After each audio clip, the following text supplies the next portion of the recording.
এই অনুষ্ঠানটি শ্রোতাদের জীবন গল্প ভিত্তিক অনুষ্ঠান। এই অনুষ্ঠানে শ্রোতারা স্বেচ্ছায় নিজেদের জীবনের গল্প বলেন। শ্রোতারা যা এখানে বলেন তা সরজমিনে ইনভেস্টিগেটেড নয়, সুতরাং সেদিক থেকে বিশ্বাস অবিশ্বাস একান্তই আপনার নিজের। সম্পূর্ণ বিনোদনমূলক এই অনুষ্ঠানটি আমাদের ব্যক্তিজীবনে কখনো কখনো শিক্ষণীয় ভূমিকা রাখে। এই অনুষ্ঠানে যারা আসেন স্বেচ্ছায় অংশগ্রহণ করেন। এই অনুষ্ঠানে কনফেস করবার পরে কিংবা জীবন গল্প বলবার পরে তার ব্যক্তি ও সামাজিক জীবনে কোনো বিরূপ প্রভাব পড়লে সেটার জন্য রেডিও কর্তৃপক্ষ দায়ী নয়। জীবন গল্প, জীবন গল্প, জীবন নাটকের চেয়েও নাটকীয়। প্রিয় শ্রোতা, আপনাদের সবাইকে আমন্ত্রণ জানাচ্ছি বুধবারের এই রাত 11টা হচ্ছে সময়। আপনারা যারা ঢাকা FM শুনছেন সারা দেশব্যাপী, তাদের সবাইকে শুভেচ্ছা, স্বাগত এবং শুভাশিস জানিয়ে শুরু করছি আপনাদের এই প্রিয় অনুষ্ঠানটি। জীবন গল্প হচ্ছে আমাদের এই অনুষ্ঠানের নাম। আজকে জীবন গল্পে কে আমার অতিথি তার সঙ্গে পরিচিত হবার আগে যেটা আমি বরাবরই বলি যে নিয়ম হচ্ছে অনুষ্ঠানে অংশগ্রহণ করার, সেটা সেই ফোন নাম্বারটি একটু বলে দিতে চাই, 09611904 আমি আবারও বলছি 09611904904। চলুন, আমার সঙ্গে যিনি রয়েছে কথা না বাড়িয়ে শুরুতে তার সঙ্গে একটু পরিচিত হই। আপনার নামটা একটু বলেন আমার মাঝখানে। মোহাম্মদ মিলন হোসেন। মোহাম্মদ মিলন হোসেন। ডানে উনি আপনার সহধর্মিণী, মানে আপনার স্ত্রী। জি, আপনার নামটা একটু বলেন। সোনিয়া। সোনিয়া। আর বামে উনি হচ্ছে আপনার কন্যা। জি, তোমার নামটা একটু বলো। ফারজানা। ফারজানা। তো জীবন গল্পটা আসলে যদি মোটা দাগে বলি তাহলে আপনার, কিন্তু আসলে যখন আমরা সামনের দিকে এগোবো, একটু আগে আমি যেহেতু ছোট ছোট করে শুনছিলাম, তখন গল্পটা আসলে আপনার নাও থাকতে পারে, মানে অন্যরকম হয়ে যেতে পারে। তো আমরা শুরুতেই আসলে এরকম একটা ভূমিকা দিয়ে নিচ্ছি, আশা করছি শেষ পর্যন্ত আপনারা শুনবেন। আমরা যে বলি যে জীবন নাটকের চেয়েও নাটকীয়, এই কথাটা বারবার প্রতিটা এপিসোডেই আসলে প্রমাণ হয় আমাদের এই জীবন গল্পে। তো শুরু করা যাক। মিলন ভাই, কোথায়, মানে আপনার জন্ম জেলাটা কোথায়? আমার জন্ম জেলা নারায়ণগঞ্জে, আমার বাড়ি হচ্ছে সোনারগাঁও। মানে পিতৃস্থান কি ওইখানেই, মানে পিতা মাতা সবকিছু ওখানে কিনা? পিতৃস্থান হচ্ছে তারাবো। তারাবো? তারাবোটা কোথায়? রূপগঞ্জ থানা, নারায়ণগঞ্জ জেলায়। ওই নারায়ণগঞ্জ জেলার মধ্যে? জেলার ভিতরে। আপনার এমনিতে বয়স কত আনুমানিক? আমার বয়স 45 বছর। এখন 45 বছর বয়স, ঠিক আছে। এবং আমি যদি ভুল না করে থাকি আপনি পেশায় একজন জামদানি ব্যবসায়ী। ব্যবসায়ী নাকি তাঁতি? কোন? তাঁতি ও ব্যবসায়ী, তো দুটোই। এবং আপনি জামদানি শাড়ি সাথে করে নিয়ে আসছেন? তৈরি করি একদম অলরেডি, সাথে নিয়ে এসেছি। রেডিওতে জামদানি শাড়ি দেখানো খুব মুশকিল, আমরা ফেসবুকে দেখাই দিব। যেই শাড়ি দুটো নিয়ে এসছেন, এই শাড়ি দুটোর কি রকম কি একটু দেখি। প্রথমে শাড়িটা নিয়ে একটু গল্প করি। গল্প শুরু হলে গল্প কোথায় চলে যাবে ঠিক ঠিক। ওখানে বসে দেখান, কোনো সমস্যা নাই। আমি জাস্ট, বাহ, ওয়াও। মানে সবচেয়ে বড় কথা বলতে কি কিবরিয়া ভাই, জি, আমি যেটা মেয়ের সাথে এই কাজ শিখছি, তখন এই শাড়ির বাজার খুবই ভালো ছিল। আচ্ছা। কিন্তু মাঝখান দা ইদারিং এরকম হয়ে গেল, জামদানি শাড়ির ব্যবসাটা মানে টিকাটা মুশকিল হয়ে গেছে। মানে আমরা এই ঐতিহ্যটাকে হারাইতে বসছি। রাইট। মানে এই শাড়িটা, এটা আমার হাতে যে দুটা শাড়ি না, এই দুটা শাড়ি আমরা আগে, আজ থেকে 2 বছর আগে 20,000 টাকা বিক্রি করছি। এখন এই দুটা শাড়ি 15,000 টাকা ঠিক আছে। আচ্ছা আচ্ছা। তাহলে 5,000 টাকা নাই। তাহলে এই শাড়িগুলি মনে করেন 2টা লোক লাগে তৈরি করতে, একজন ওস্তাদ, একজন সার্কিত। তো সার্কিতের বেতন আমরা মাসে 4,000 টাকা দিই, মানে প্রতি সপ্তাহে 1,000 টাকা করে দিয়ে দিই। আর ওস্তাদের রয়েছে সুতা খরচটা বাদে যে টাকাটা থাকবে ওইটার অর্ধেক। আচ্ছা। তাহলে এই একটা শাড়ি যদি 1 সপ্তাহ লাগে তৈরি করতে 7,500 টাকা বিক্রি করি বর্তমানে, আগে 10,000 টাকা বিক্রি করতাম। জি। তো এখন 2,500 টাকা কমে আছে। তো 2,500 টাকা কমে যাওয়াতে ওস্তাদেরও পোষে না, সার্কিতের মালিকেরও পোষে না। মানে এই ব্যবসাটা ঐতিহ্য হারাই যেতেছে বলতে, এখন নাই তেমন আগের মতো। আচ্ছা আচ্ছা। কেন জানি চলতেছে না মার্কেটে। ইন্ডিয়ান একটা জামদানি শাড়ি বাড়িছে। জি। হ্যাঁ, ওইটা মানে হাতের কাজ না, ওইটা মেশিনের কাজ, ডিজাইন, ওটা দেখতে খুব সুন্দর, চকমক চকমক করে। এখন কাস্টমার আসলে ওইটার দিকে চোখ যায়। আচ্ছা আচ্ছা। আর এটা তো হাতে তৈরি করি, এটার ভিতরে আবার বাতের মার ডইলা দেই। আচ্ছা। এটার জিলটা আর ওইটার মতো হয় না, ওইটা মার ছাড়া এটা মার দেওয়া, তাহলে তো বেশ কমইবই। আচ্ছা। তো এটার তেন ওইটার দিকে চোখ যায় কাস্টমারের বেশি। আচ্ছা আচ্ছা। তখন ওই সাইডে নেয়, এই সাইডে নিতেছে না। তো এটা দিয়ে কিন্তু বাংলাদেশের এই সাইডে ইন্ডিয়া চলে বেশি, বিদেশিরা পরে বেশি। আর এই জামদানি শাড়ির উপরে পৃথিবীতে কোনো শাড়ি হয়েছে বলে আমার জানা সত্ত্বে মনে হয় না। জি। এই 45 বছর বয়সে আমি নিজে হাতে 2,20,000 টাকা দামের শাড়ি বুনছি, আমার নিজেরই হাতে। আচ্ছা আচ্ছা। এটা নফারা বানাইছি আমার ওস্তাদের সাথে। 2,20,000 কি একটা শাড়ির দাম? একটা শাড়ির দাম এখনো আছে, এখনো 2,20,000 টাকা দামের আছে, 1.5 লক্ষ টাকা দামের আছে জামদানি, 1 লাখ টাকা দামের শাড়ি আছে জামদানি। আমরা স্বর্ণ দিয়েও জামদানি শাড়ি বুনতে পারি। স্বর্ণ সুতা? হ্যাঁ, স্বর্ণ দিয়ে জরি বানান যায়। এই যে এখানে জরি আছে জি জি জি, অলরেডি, এই জরিটা বানাই দিলে এটা আমরা নকশা করে দিতে পারি। বাহ বাহ বাহ। তাহলে এই শাড়িটা ঐতিহ্যটা একদম হারাইতে বসতেছে। এই শাড়িটা সুতা খরচ আছে 1,000 টাকা। জি, তো 1,000 টাকা খরচ করলে 7,500 টাকাতে থাকে 6,500 টাকা নাকি? তাহলে ওই অর্ধেক টাকা কারিগর পায়, অর্ধেক টাকা মালিক পায়, মালিকের অর্ধেক টাকা আবার হেলবারদের বেতন দেয়। তো আমরা একটা ওস্তাদ কাজে রাখতে গেলে ওদেরকে অ্যাডভান্স টাকা আনতে হয় 50,000, কেউ 20,000, কেউ 1 লাখ। মানে ওস্তাদ বুঝছে যে ভালো কাজ করে ওরা বেশি টাকা দিয়ে আমরা আনি। আচ্ছা, তো আনি একটা মেতা আনি 1 বছর বা 2 বছর আমার এখানে কাজ করবা, আমার কারখানায় থাকবা, কাজ করবা, যাইতের বেলা টাকা দেওয়া যায় বা আস্তে আস্তে কাইটা দিয়ে যেতে পারবা। আচ্ছা। মানে সর্বদিকটা সুযোগ সুবিধা আছে এগুলো আমাদের এই কাজের।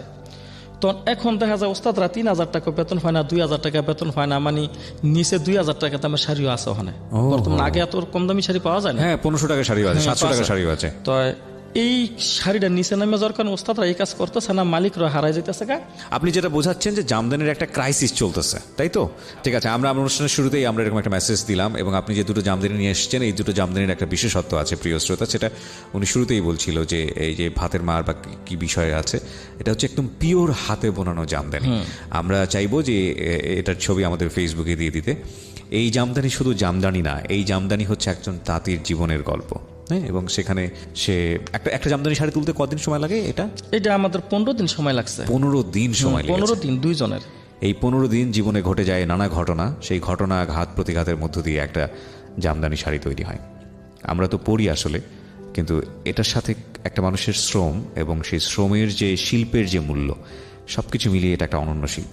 ঠিক আছে, আমাদের গল্পটা আসলে জামদানি শাড়ি না, কিন্তু জামদানি শাড়ি আপনার জীবনের একটা অন্যতম পার্ট। আমরা ছোটবেলা থেকেই শুরু করতে চাই। আপনার ছোটবেলা? আচ্ছা, আমি ছোটবেলা আমার যেখান থেকে মনে আছে সেখান থেকে বলি। জি। আমার বয়স যে সংখ্যা 5 বছর, তখন আমাকে আব্বা মায় মাদ্রাসায় ভর্তি করছিল। তো মাদ্রাসায় পড়ালেখা করতে গিয়ে পড়ালেখা আমার হয় না, মানে আমি খুবই দুষ্ট ছিলাম, শয়তানি করে করে আইসা পড়ি। তখন এক পর্যায়ে বাপ মায় করলো কি যে ওরা তো মাদ্রাসা রাখা যাবে না, স্কুলে ভর্তি করি। তখন আমি স্কুলে ভর্তি হইলাম। স্কুলে ভর্তি করে আমি 2 ক্লাস পড়ছি। 2 উঠার পরে তো আর পড়ালেখা হয় নাই। তখন আমার বয়স হচ্ছে 7।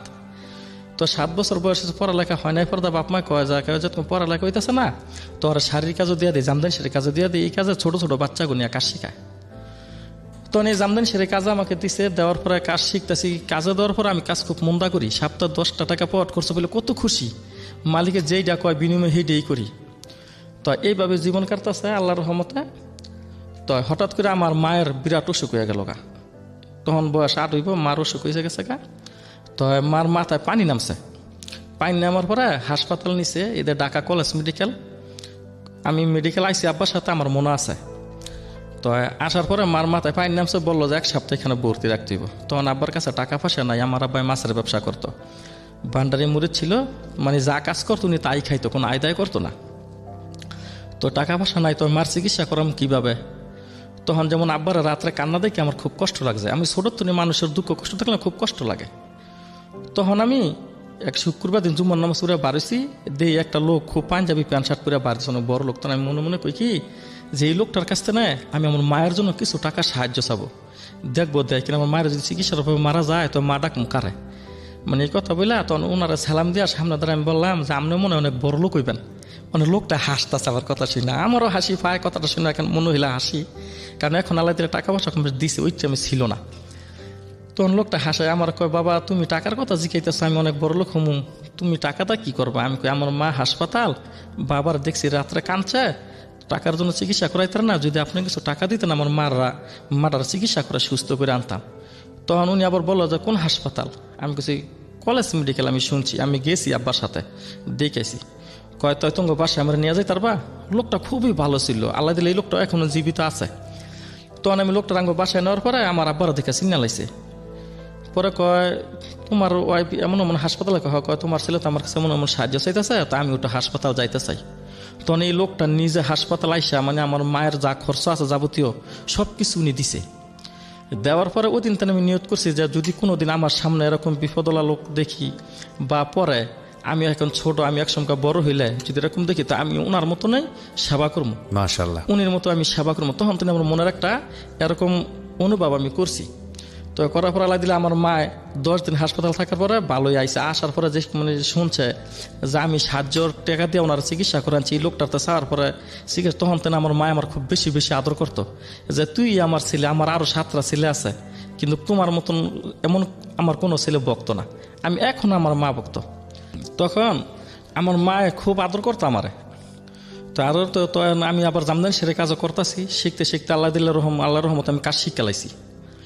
শিকার পরে তো আমি খালি মারে কই, মা আমি তো ওই টাইমে মাদ্রাসায় পড়ি নাই, আমার যখন ভর্তি করান তা আমি মাদ্রাসায় লেখাপড়া করবো, কাজটা তেমন একটা ভালো লাগতেছে না। তা আমার মায় আদর করে আব্বার সাথে এক পর্যায়ে ঝগড়া করে আমার আবার নিয়ে মাদ্রাসায় ভর্তি করাইলো।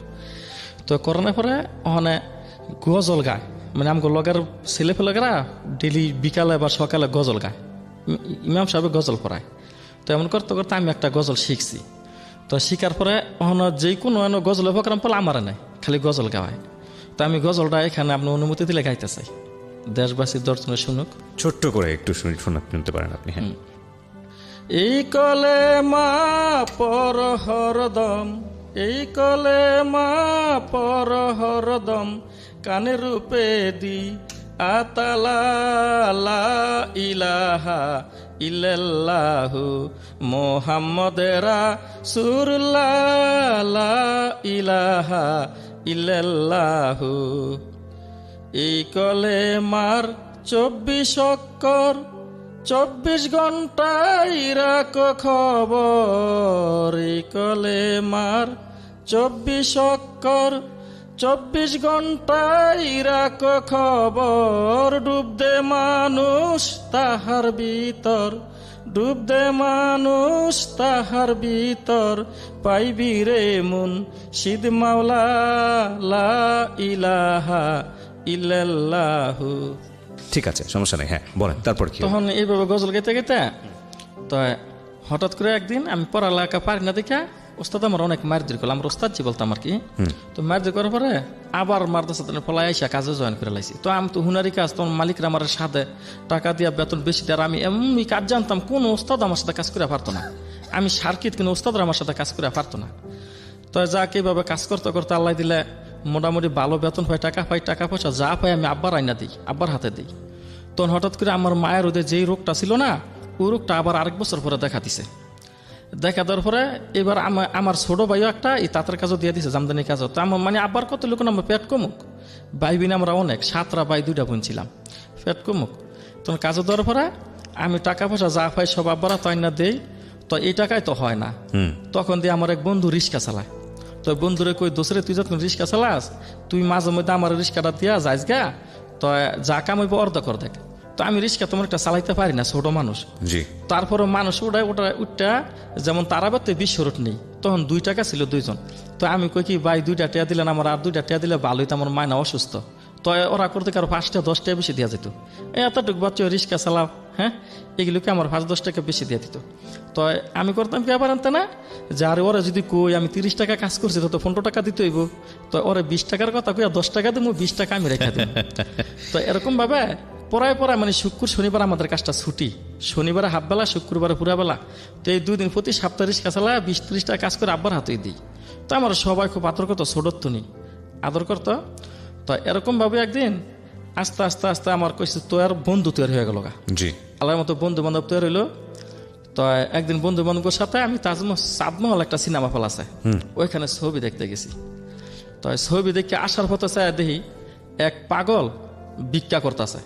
মানে ওনার দেহের ভিতরে কোনো পোশাক নাই, একদম উলঙ্গ, কিন্তু একটা ব্যাং নিয়ে হাডে আর টেয়া নয়, 10 টাকা লোড ছাড়া কোনো টাকা নেয় না।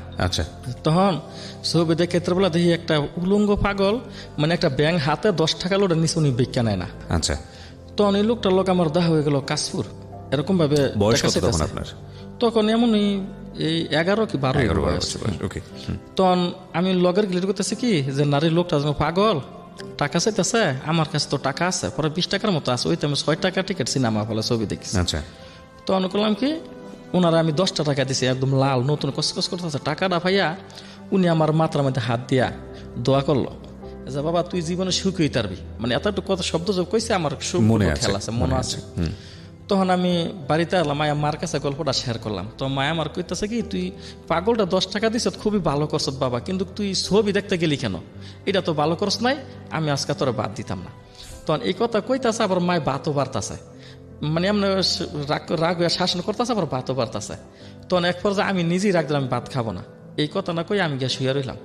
অনেক শুয়ে থেকে ঘুমাইছে, কিন্তু ঘুমের করে চাই দেখি যে আমার বাদ দেয়, খালি বাদ বাস ফেলাতে যেমন আটটা সইরা থাকা, মানে এটা আমি স্বপ্নে দেখতেছি। আচ্ছা বাদ দিতে যায় যেমন বাত আটটা যেতেছে, যেমন আমার কিছু মতো তো বাত উঠটা যেতেছে, আচ্ছা আচ্ছা এরকম একটা স্বপ্ন দেখতেছি। দেখার পর আটকা ছটপট করে আমি ঘুমাতে ফালতা উঠছি। উঠতে আমি কই, মা আপনার নাম লাগে বাদ বাড়ছিলেন, বাদ কয় বাবা তোর বাদ পেলাডি বাড়া আছে, তুই খা। তখন আমি কই, মা আমি না স্বপ্নে এরকম এরকম দেখছি। তখন মায় কইতাছে, দেখ এটা মায়ের হাতের বাড়া বাত, আজকে যদি বাবা তুই এই বাতরা না খাতি বা না খাস, তাইলে তোর কপালতে বাত উঠতে যাবো, তুই খা বাবা বাত। আমি কই, মা কোন কি এই বাসন খাই, আমি আর 2 বাসন খাম। মায়ের বুতে একটা দুষ্টাইম করতেছি রাত্রে। তখন আমি ভাত খাই, পরে রাইতে 2টা বাজে, ওই টাইমে আমাদের দেওয়াল করেছিল তো, টাইম দেখছি 2টা বাজে। জি তখন আমার মায়ে চাই আছে খালি আমার দেহে, তো দেহার বুঝায়, বাবা তুই জীবনে ছবি দিস না বাবা, তুই না মারদাসায় পড়ালেখা করতি, তুই ইচ্ছা করে আসে জামদানি কাজে গেছ। এই যে জামদানি কাজ শিখতে গিয়ে আমি কত মার খাইছি, ওস্তাদে বাড়িতে মাতো ফাটাই লাইছে, তবে কাজে রইছি। বাপ মার তো বলি নাই যে বাপ মা আমার ওস্তাদে মারে, মালিকে মারে, কই নাই ওস্তাদে মারবই, ভুল করে মারবো। এই শারীরিক কাজ শিখতে গেলে লেখাপড়ার তো বেশি মার খাইতে হয়, মানে সুতার কাজ তো ভুল হয়ে যায়। তো ভুল হলে ওস্তাদে থারবা মারে বা ঠই মারে। ওই ভুল হলে কি আর শাড়িটা ঠিক করা যায় না? না ঠিক করা যায়, ঠিকও করা গেলে ক্ষতি হয় না ওস্তাদের। যেমন যে সাইডে 1 সপ্তাহ লাগে 2 দিন বেশি লেগে যায়, লস না। তো এর আগে মারে, তো অনেক মার খেয়ে কাজটা শিখছি। ঠিক আছে, আমরা এখান থেকে ফিরে আসবো, তবে তার আগে প্রিয় শ্রোতা আমাদের একটা বিরতি নিতে হচ্ছে। জীবন গল্পে আপনারা শুনছেন ঢাকা FM 90.4। আমাদের এই অনুষ্ঠানটি আপলোড করা হচ্ছে আমাদের ইউটিউব চ্যানেলটিতে, প্লিজ সেখানে গিয়ে সাবস্ক্রাইব করবেন।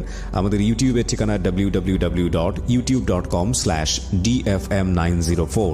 আমি আবারও বলছি youtube.com/dfm904। প্লিজ সাবস্ক্রাইব করতে ভুলবেন না।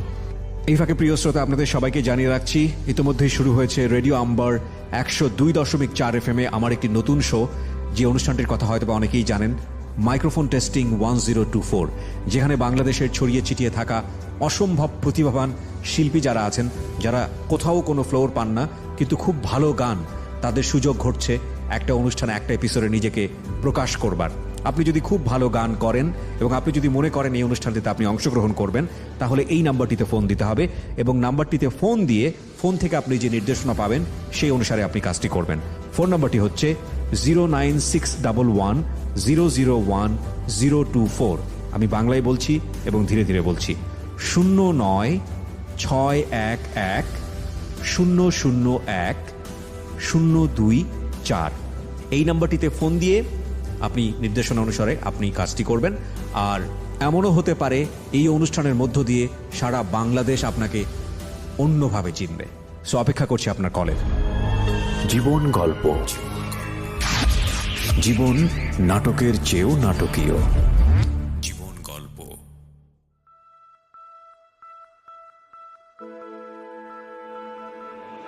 লাভ,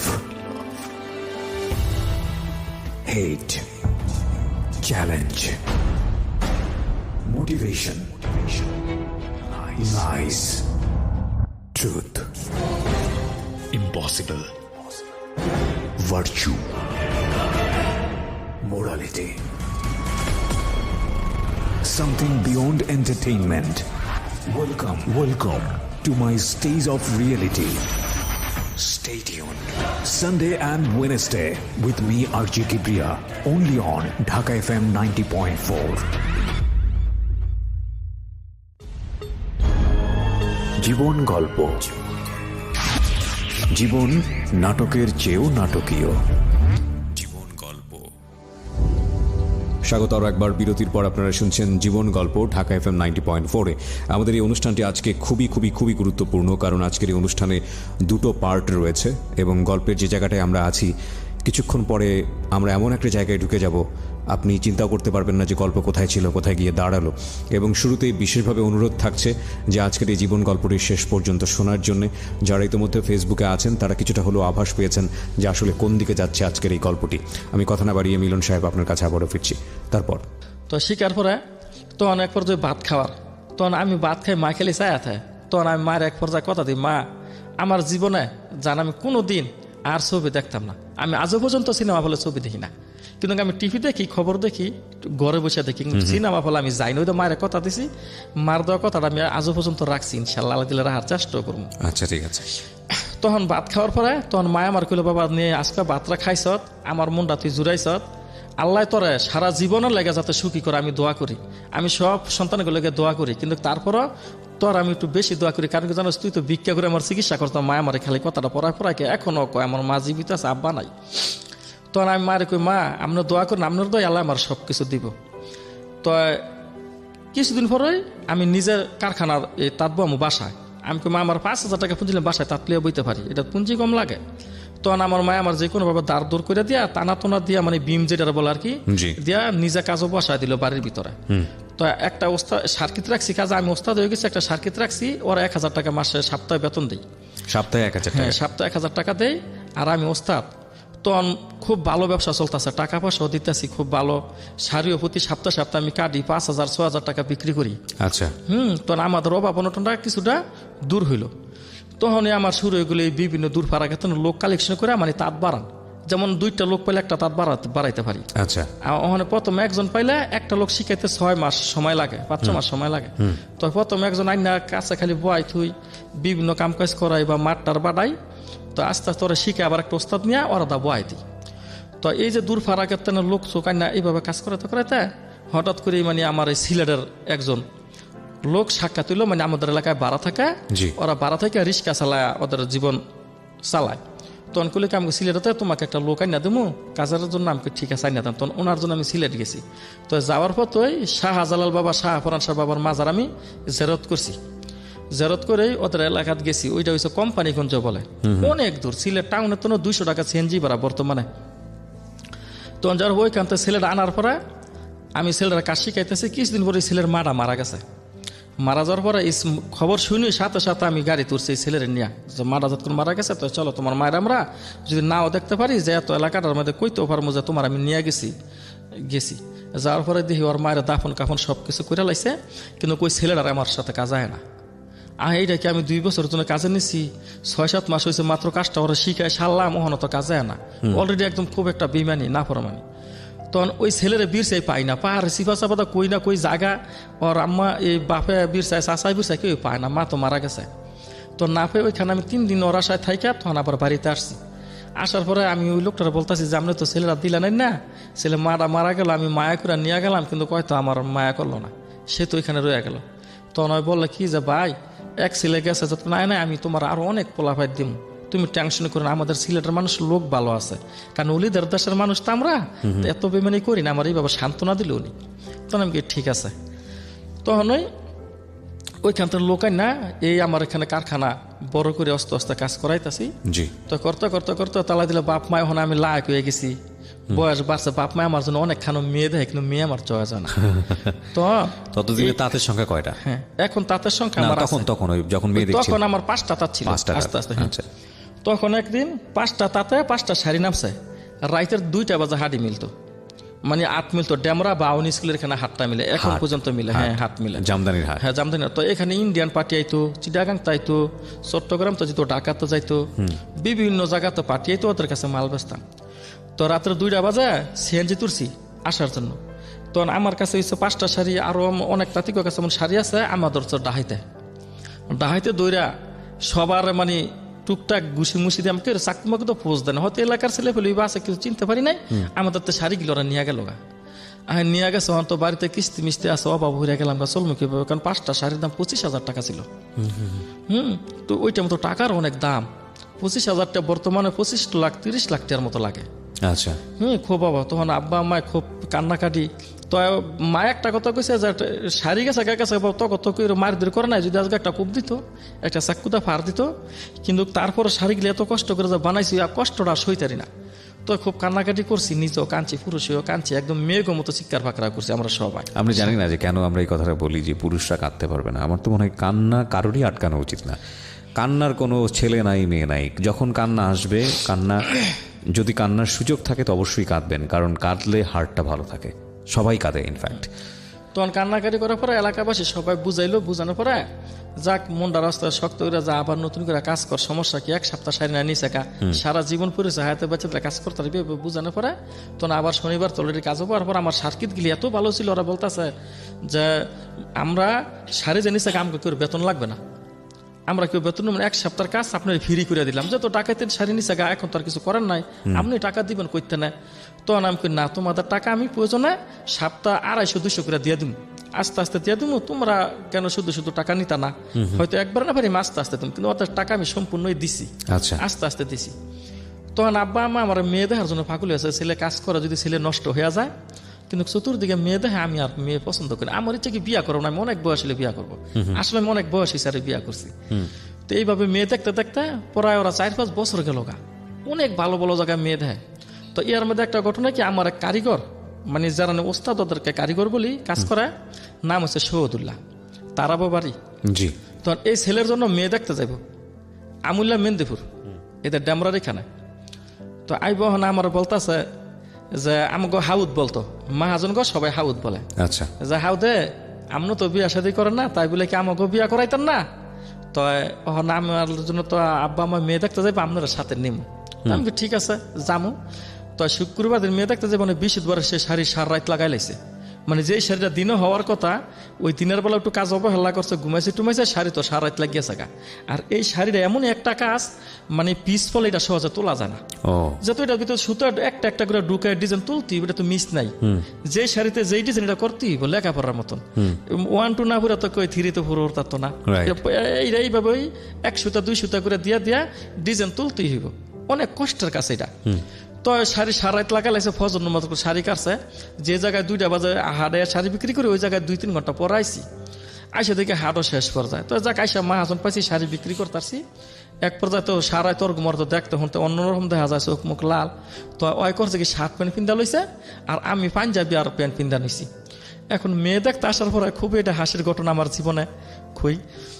তো আসার পরে এখন মেয়ে পক্ষেরা সবাই ভাবছে কি আমি বর, ওই মেয়ের স্বাস্থ্য বোন যারা আছে সবাই খালি আমার দুলাভাই দুলাভাইকে ডাক পারে, আর খালি এটা না সবাই আমার দিকে চয়েস করে লাইছে, আর এই আপার জামাইটা খুবই ভালো হইব এমন ওরা যা বলতেছে আমি আবার শুনি। তা আমি কই মেয়ে দেখতে লয় সকল তো যে আমার দুলাভাই কয় জামাই কয়, আমি একটু লজ্জা ফিরে গেলাম গা। তো অনেক পরে যাই করা গেছি, পরে অনেক খাওয়া দাওয়া আগে করাইলো, খাওয়া দাওয়া করানোর পরে মেয়ে নিয়ে আনছে। তো আনার পরে মেয়েটা মানে সামনাসামনি বসাইছে, কইছে কেউ কোনো লাশ সম্রাই কেন না, ছেলেও মেয়েরা দেখেন, মেয়েও ছেলের দেখেন, যদি কেউ পছন্দ না হয় সেটাও বললেন, এইটা আবার আরেকজনে বইলা দিছে। তখন বলার পরে তো ওর তো চোখ মুখ লাল, সারাই তর্গমা করছে, দেখতো একটু দুম দেখা যায়। আমি তো আর গুমা করি নাই, আমি তো তখন বয়সে তরুণ, একদম হ্যান্ডসাম দেখা যায়। অনেক মেয়ে কইতাছে যে ওখানে এনে তো শুধু 2 জন, কিন্তু আমার বর যে কেটা তো আমি জানি না, কিন্তু আমার কিন্তু আপনারা পছন্দ হয়েছে, একদম ডাইরেক্টলি মেয়ে বলতেছে। তখন আমি মানে একদম হতাশ হয়ে গেলাম বা মানে এই কথা মেয়ে বলছে। তখন খুব তাড়াতাড়ি ওই ছেলে পকেটে 500 টাকা বার করে মেয়ের হাতে দিয়ে দিছে যে তুমি যাও গা, কোনো কথা আর জিজ্ঞাসা করো না, মানে ওর অন্তর আঘাত লেগে গেছে, একদম সামনাসামনি বলছে। তখন মেরে নেওয়ার পরে আমার বলতেছে হাউ দে আপনার আনার আমার বোকাম হয়েছে। তো ওরা তো আমি তুই তাই করে কই, আমার বয়সে ছোটই, যে আমি কই আমি তো আইতি চাই নাই, মানে তুমি তো আমার আনছো, আমি তো আপনার মাহাজন হিসাবে হাউদ হিসাবে আনছি দাম দিয়া, যে আপনার আনলো হয়তো আমার উপকার হইব, দিচ্ছে এটা কথা বলতে পারবেন, কিন্তু এখন তো আপনারা চয়েস করে আমি বিয়েটা তো আপনার লেগে ভাঙ্গা গেল গা। পরে আমি কারে আমি তো এখন বিয়ে শাদী করবো না, আর এই মেয়ে আমি পছন্দ, মেয়ে হিসাবে মানুষ হিসেবে সবই পছন্দ, আল্লাহর সৃষ্টি মানুষ। আমি যে সময় মাদ্রাসায় পড়ালেখা করছি তখন আমি ওস্তাদ যে একটা পড়ালেখা করাইছিল যে পৃথিবীতে সবচেয়ে সুন্দর হচ্ছে নারীর মুখ, এই নারীর জন্য একটা ছেলে বাদশাহীগিরি ছেড়ে দেয়, জমিদারগিরি ছেড়ে দেয়, চন্দ্র সূর্যতন সুন্দর সবচেয়ে বেশি এই নারীর মুখ। হ্যাঁ, এমন একটা পড়া আমাদেরকে পড়াইছে। তো আমি ওরা বললাম যে আমার সব নারীর চয়েস, কিন্তু আমি বেশি সুন্দর নারী বিয়েও করবো না, আমি কালো মেয়ে বিয়ে করবো। ওরা ওইটা আমি বললাম যে এই মেয়ে যদি পছন্দ না করে আমি তোমাকে বিয়ে করাই দেবো, ডক সুন্দর দেখে। ওরা সান্ত্বনা হতে দিতে হয়, তোর বুঝা একটু জানার পরে সবারই মন খারাপ যে মেয়ে অলরেডি কেমনে বললো, এমন নিলজ্জাহীন মেয়ে, মানে আমরা এলাকাবাসী গ্রামবাসী কইতাছে, অনেক মেয়ে কইতাছে তুই কি করবো, ওখানে যদি আমি এই কথা না কই তুই আবুলের লগে বিয়ে ঠিক করে লিবা আমার, এমন মেয়ে কইতাছে। পাশের রুমে আমরা আবার শুনতাছি, হ্যাঁ একটা জগরার মতো নিয়ে যেতেছে গো মেয়ে গো বাড়িতে।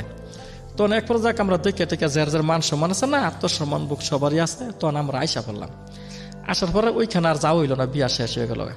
পরিবর্তিত এই ছেলেরা আমার বাবা মায় দেখা বরিশালে এক মেয়ে খুব ডক সুন্দরী দেখার মতো বিয়া করাইছে। তখন করার পর হলো তো আমি আর ঘরে সুখ পাই না। তোর লাগা এক ওস্তাদের বিয়া ভাঙ্গা যায়, নিজে বিয়া করস না, মেয়েরা তোর পিছে ঘুরে, তোর পিছে পাগল, কত মেয়ে আমার প্রেমের অভার দিছে, কিন্তু আমি কারো প্রেমে পড়ি না। আমি ছোট তো মেয়েগো নিশি ছিল না, আমার মেয়েগো প্রতি কোনো নিশা ছিল না। কেন ছিল না? মানে আমি সবসময় কাজের পক্ষ ছিলাম, মা ভক্ত লোক ছিলাম। আচ্ছা, আমার আব্বা আমার মায়ের মাঝে মধ্যে মারধর করতো। আমার আব্বা মারা গেছে, আল্লাহ ব্যস্তবাসী করুক, কিন্তু লোক ছিল খুব সৎ, খুব সৎ লোক ছিল, কারো কাছ থেকে 10 টাকা ঋণ করে নাই। তো এরকম মায়ের ধরে দেখে একদিন আমি আব্বার সাথে রাগ করে এক পর্যায়ে আমি বাড়ি আয়া পড়ছি। আমি যা কারখানা মারখানা পড়ে থাক, আমি বাড়ি থাকতাম না। তখন আমি রাগ করে আইসা পড়ছি। আসার পরে অন্য এক জায়গায় আমি কাজও বসেছি। তো আমি কাজ, এই কাজ যেই জায়গায় আছে ওই জায়গায় আমার চাকরি রেডি। মানে আমার মতন একটা শিক্ষক, মানে কাজের লোক সবাই সব সংখ্যা খোঁজায়। রাইট। তখন কাজে বসার পরে তখন আমি মানে একটা মেয়ে দিই, হাফ প্যান্ট পিন্ধে মেয়েরা আমার সামনে যায়, এমনি মেয়েরা আমার খুব ভালো লাগে। ওর হাসি বা ওর কাম কাজ খুব ভালো লাগে, খুবই মানে কাজের জন্য খুব চালাক, লেখাপড়া করাইতে পারে না, ওরা গরিব ছিল। তো আইসা আমার এখানে কাজ দেখে যে আপনি এমন কাজ করেন, আমি সপ্তাহে 2টা শাড়ি নামাইলাই, আমার 2টা শাড়ি 10,000 টাকা বিক্রি করে। মালিকে কয় এক শাড়ি 5,000 টাকা বিক্রি করতারি না, আর মিলনের 2টা শাড়ি 10,000 টাকা বিক্রি করে ফেলাই। ওরা সবাই খুব হেভি, মানে ওদের মেয়ে আমার তো বিয়ে দিতে চায়, এরকম পর্যায়ে গেছে কা।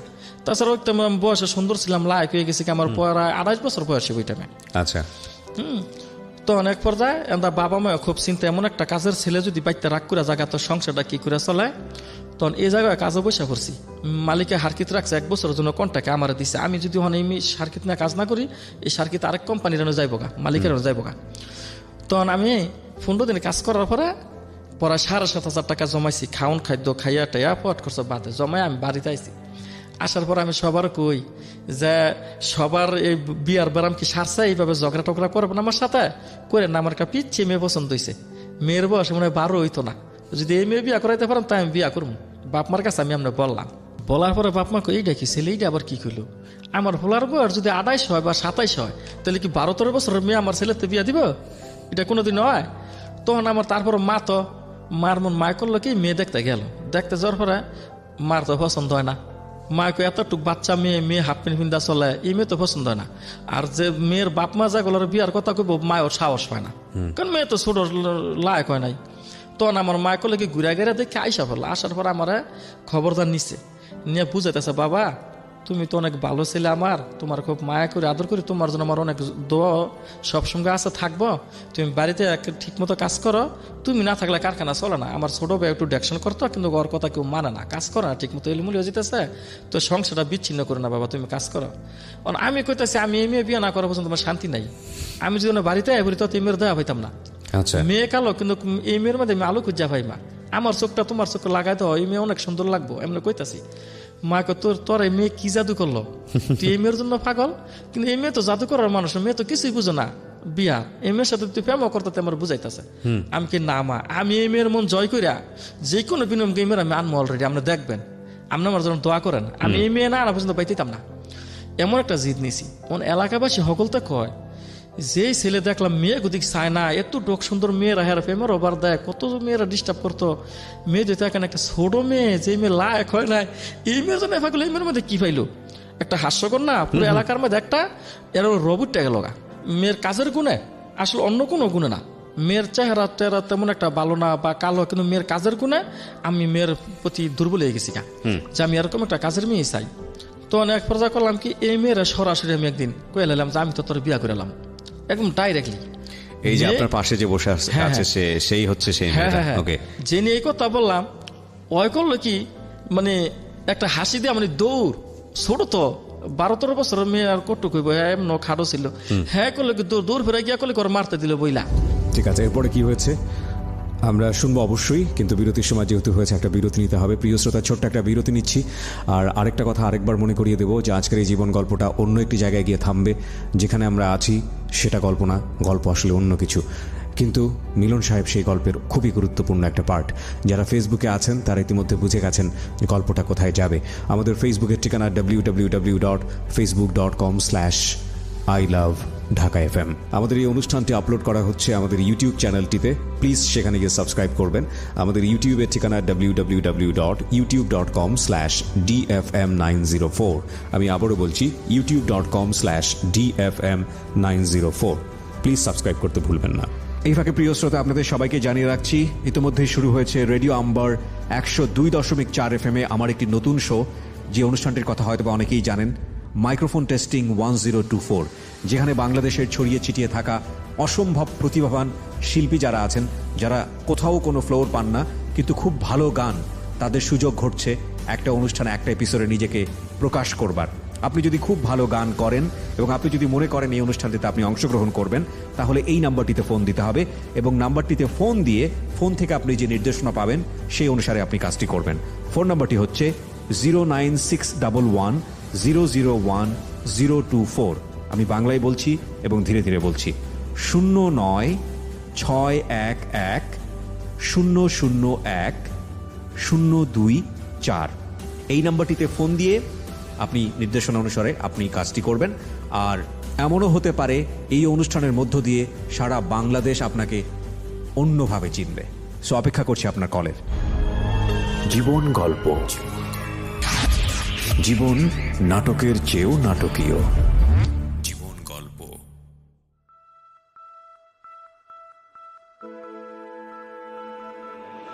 লাভ, hate, challenge, motivation, lies, truth, impossible, virtue, morality, something beyond entertainment. Welcome to my stage of reality. Stay tuned. Sunday and Wednesday with me, RJ Kibriya, only on Dhaka FM 90.4. জীবন গল্প, জীবন নাটকের চেয়েও নাটকীয়। জীবন গল্প। স্বাগত আরও একবার, শুনছেন জীবন গল্প ঢাকা FM 90.4-এ। আমাদের এই অনুষ্ঠানটি আপলোড করা হচ্ছে আমাদের ইউটিউব চ্যানেলটিতে। প্লিজ সেখানে গিয়ে সাবস্ক্রাইব করবেন। আমাদের ইউটিউবের ঠিকানা www.youtube.com/dfm904। আমি আবারও বলছি, youtube.com/dfm904। প্লিজ সাবস্ক্রাইব করতে ভুলবেন না। তারপর ওর মায় করছে কি, আমার খবর ধরে নিয়ে কানো ধরে আঁকাই দামরা, তুই এত বড় একটা ছেলে, আমার এই মেয়েটার তুই বিয়া করতে পারবি? হ্যাঁ, এই মেয়ের নিয়ে তুই কি করবি? এমনি বুঝাইতেছে। এইগুলি কইস না, তুই যদি বিয়া করস ক, আমার তোর লাগে ভালো মেয়ে দেখুন। এইটা বলতেছে মেয়ের মা বাপেরা সবাই বলতেছে, তোর ভালো মেয়ে দেখবো, তুই আমার মেয়ে কইস না। ওনা আমি কইতে আমি শয়তানি আশা করছি, আপনার মেয়েকে আমার তো বিয়া দিবেন, আর আপনার মেয়ে আমি বিয়া করে শয়তানি করছি, আমরা কইতাছি।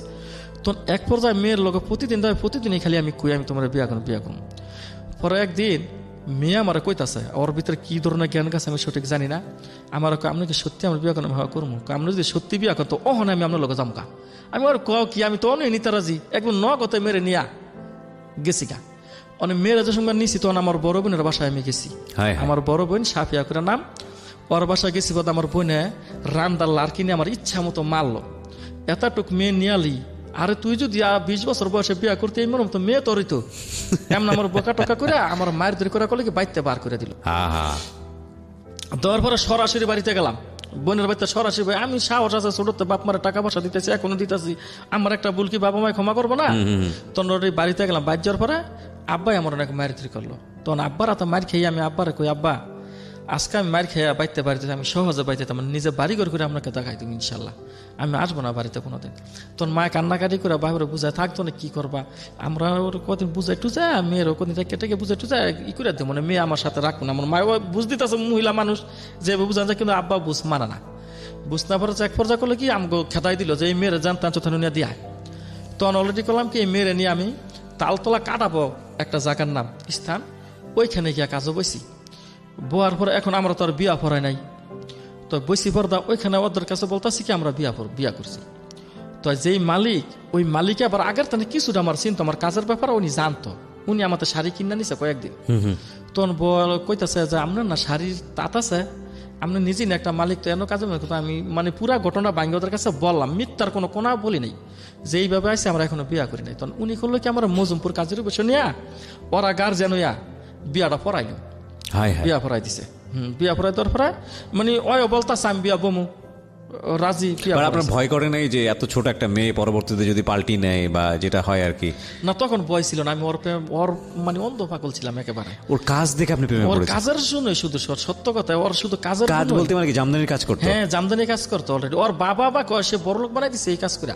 ওরে বাবা, এত ভালো কাজ করে সে? হ্যাঁ এত ভালো কাজ এখনো কাজ করে? এখনো করে। এখনো মাঝে মধ্যে যদি মানে লোক শর্ট থাকে, ওস্তাদ শর্ট থাকে, তাহলে অলরেডি ওই বইয়া পড়ে। তো আমি বকাবকি করি যে তোমার রান্না বাড়া আছে, বাচ্চাকে খেজমত আছে, তো তুমি কেন কাজ যাবো?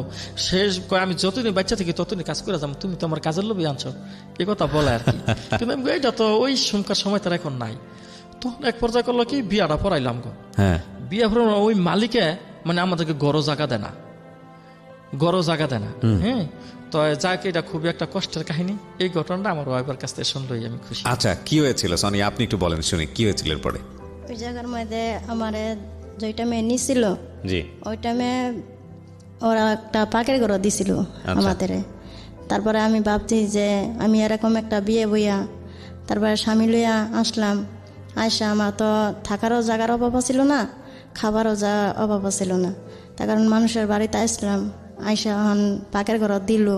রাত্রেবেলা ওই শীতের মধ্যে ঘুমাইতে পারি না, শীতে অনেক কাঁপতাছি। পরে অন্য গর্ত দিয়া শুয়া রয়েছি, একটা বালিশের মধ্যে দুইজনে মাথা দিয়া। তারপরে দেখি পাশে অনেক কুত্তা শুয়া রয়েছে। আচ্ছা। শুয়ে থেকে পরে কোথায় ডাক পারতেছে। পরে আমি ভয় ভয়া কইতাছি যে কি হইছে। পরে দেখি কুত্তা। পরে আরেকটা মাইয়া কইতাছে কই জায়গার মধ্যে তোমরা শুয়ে থাকো। আমি পরে কান্তাছি, আমি কই যে আজকে তো আমার বাপ মার বাড়ি তো বাবা ছিল না, আর আমাদের বাড়ি সবই আমি কাজও সব কিছুই করতে পারছি, তাহলে আমি মানুষের বাড়িতে কত অনেক কষ্ট করতেছি। কারণ আমি যদি এরকম একটা সফল হইতে পারি তাহলে আমি মানুষকে এরকম সেবা আমি এরকম কষ্ট দিতাম না। আচ্ছা। আমি মানুষের সেবা করে দাম, তার কারণ মানুষের আমি অনেক করবো যে আমি নিজে না খাই হইলেও আমি মানুষের খাওয়ামো, কারণ আমি এতটুকু করবো, কারণ আমি কষ্টের অনেক বুঝছি। এটা ঠিক, মানে আপনি যদি কষ্ট পান জীবনে একবার, তাহলে বুঝবেন যে আরেকটা মানুষ যখন কষ্ট পাইতে, আপনার মধ্যে যদি একটা বিন্দুমাত্র হিউম্যানিটি থাকে, তাহলে আপনি মানুষটাকে সেই কষ্টটা পেতে দেবেন না। এটা আমার নিজেরও মনে হয়। আমি যখন ইউনিভার্সিটিতে হলে প্রথমে উঠলাম, সেই সময় আমি দেখেছি যে মানে ওই যে বিশেষ করে ঢাকা ইউনিভার্সিটির অনেক স্টুডেন্টই হয়তো বা শুনছো আজকের এই জীবন গল্পটা। সেটা হচ্ছে যে ওই সময়টাতে আমি দেখেছিলাম যে এখনও আছে, ইনফ্যাক্ট প্রচুর গাদাগাদি করে থাকতে হতো একজনের, মানে যেটাকে বলে গণরুম। তো ওই সময়টায় মাথায় আসলো, অনেকে দেখতাম যে খুব আরাম করে ঘুমাতো ওই গণরুমের মধ্যে বিশেষ সুবিধার কারণে। তো আমি চিন্তা করেছিলাম যে মানে আর যাই হোক জীবনে, ঢাকা শহরে যদি এরকম আমার মতো অ্যামেচার মানে একদম নতুন নিউ কামার কেউ আসে, তার যাতে এই কষ্টটা না পেতে হয়, আমার জায়গা থেকে আমি যতটুকু করার করব।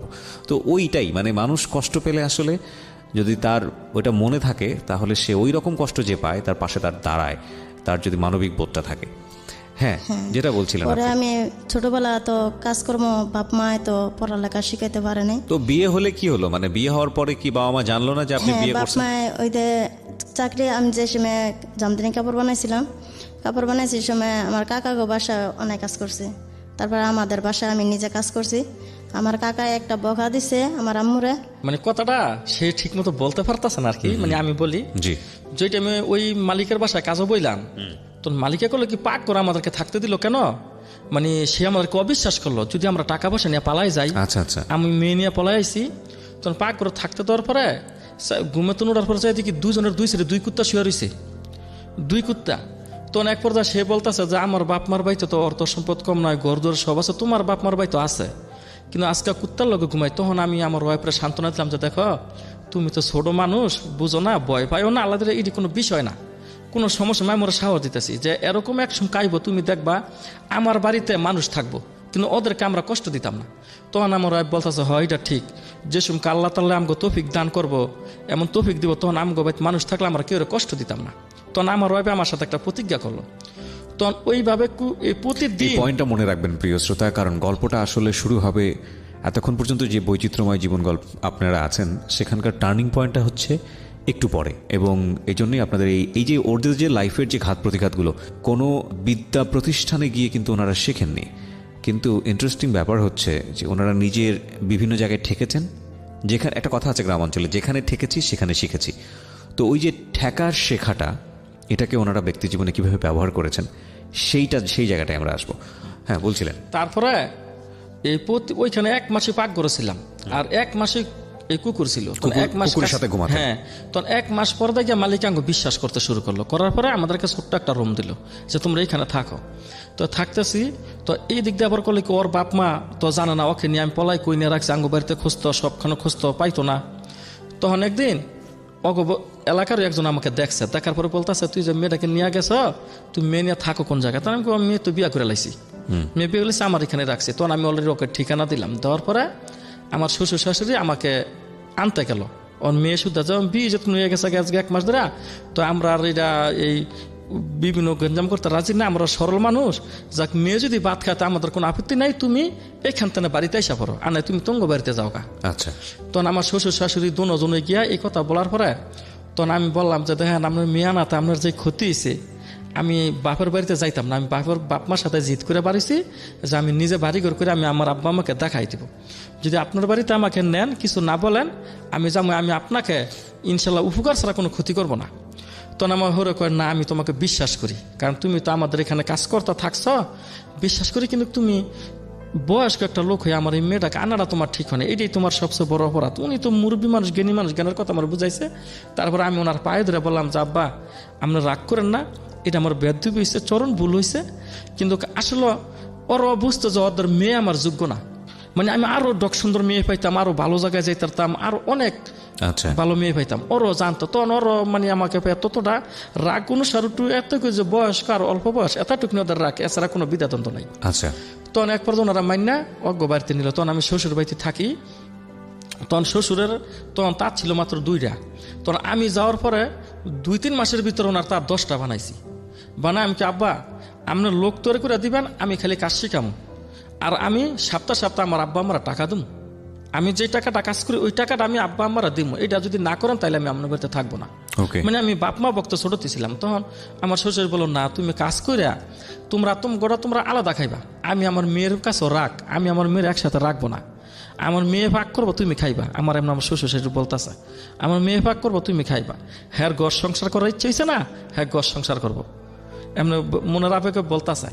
তখন বলে ঠিক আমাদেরকে আলাদা করে দিলে আমরা আলাদাই খাই, আমি সপ্তাহে যে কয় টাকা বেতন পাই হাট বাজার করে যা দরকার লাগে তারাই খাই, আমি পুরাটি বাপ মারে দিয়া দিই।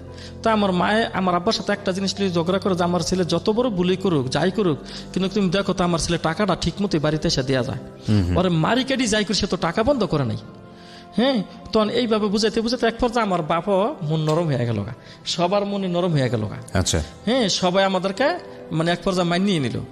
তখন আরেক লোকের তাহলে আমি 20,000 টাকা দান নিছি, কইছি তোমাকে আমি শাড়ি দিব সপ্তাহ কাটটা, আমাকে 20,000 টাকা তো আমি গড়টা তুলবো। তখন ওই লোকটা আমাকে বিশ্বাস করে টাকা দিল, কেন ওইখানে গড় তুলবো, দেখতেছে জায়গা আছে, টাকা মেরে যেতাম না, সপ্তাহ শাড়ি দিয়ে দিব কইছি।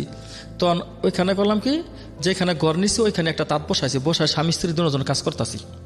এখন ওর পেটে আমার বাচ্চা, বিয়ার 4 বছর পরে বাচ্চা রয়েছে আর কি, 3 বছর শেষে গিয়া বাচ্চা বেড়ায়। তখন আমি কইতেছি যে আপাতত কদিন তুমি আমার সাথে কাজ করো, পরে তো আর কাজ করতে না, তো এই কদিন আমি যা করার করবো ইনশাল্লাহ দিলে, আমি কাজ জানি, আমি একও কাজ করতে পারি, 2জনের কাজ একই পারি।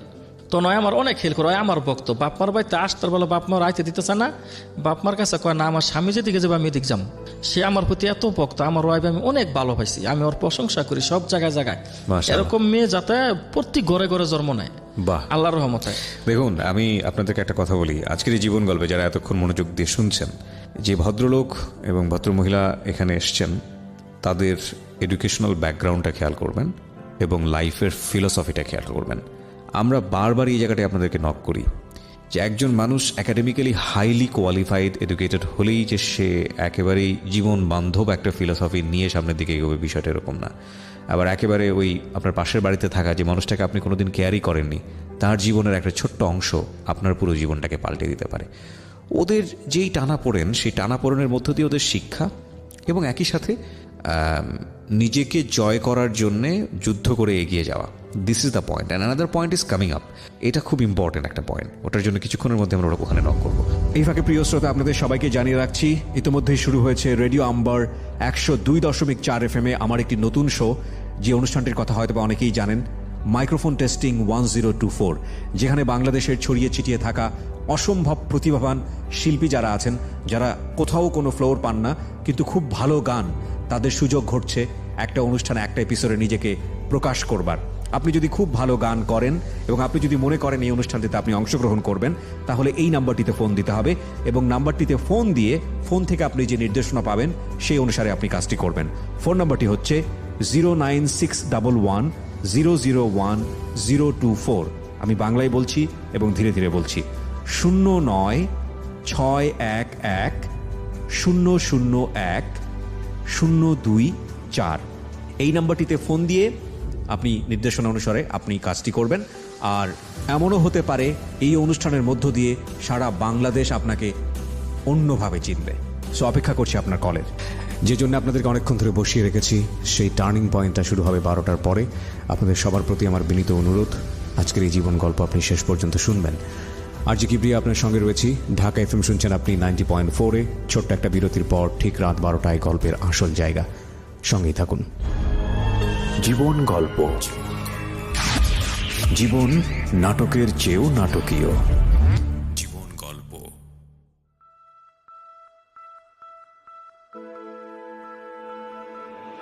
লাভ, hate, challenge, motivation, lies, truth, impossible, virtue, morality, something beyond entertainment. Welcome to my stage of reality. Stay tuned.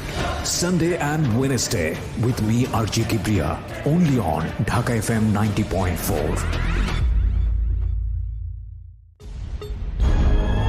জীবন গল্প, জীবন নাটকের চেয়েও নাটকীয়। জীবন গল্প। প্রিয় শ্রোতা, স্বাগত জানাচ্ছি আরও একবার। শুনছেন জীবন গল্প, ঢাকা এফএম 90.4-এ। আমি আরজি কিবরিয়া আপনার সাথে রয়েছি।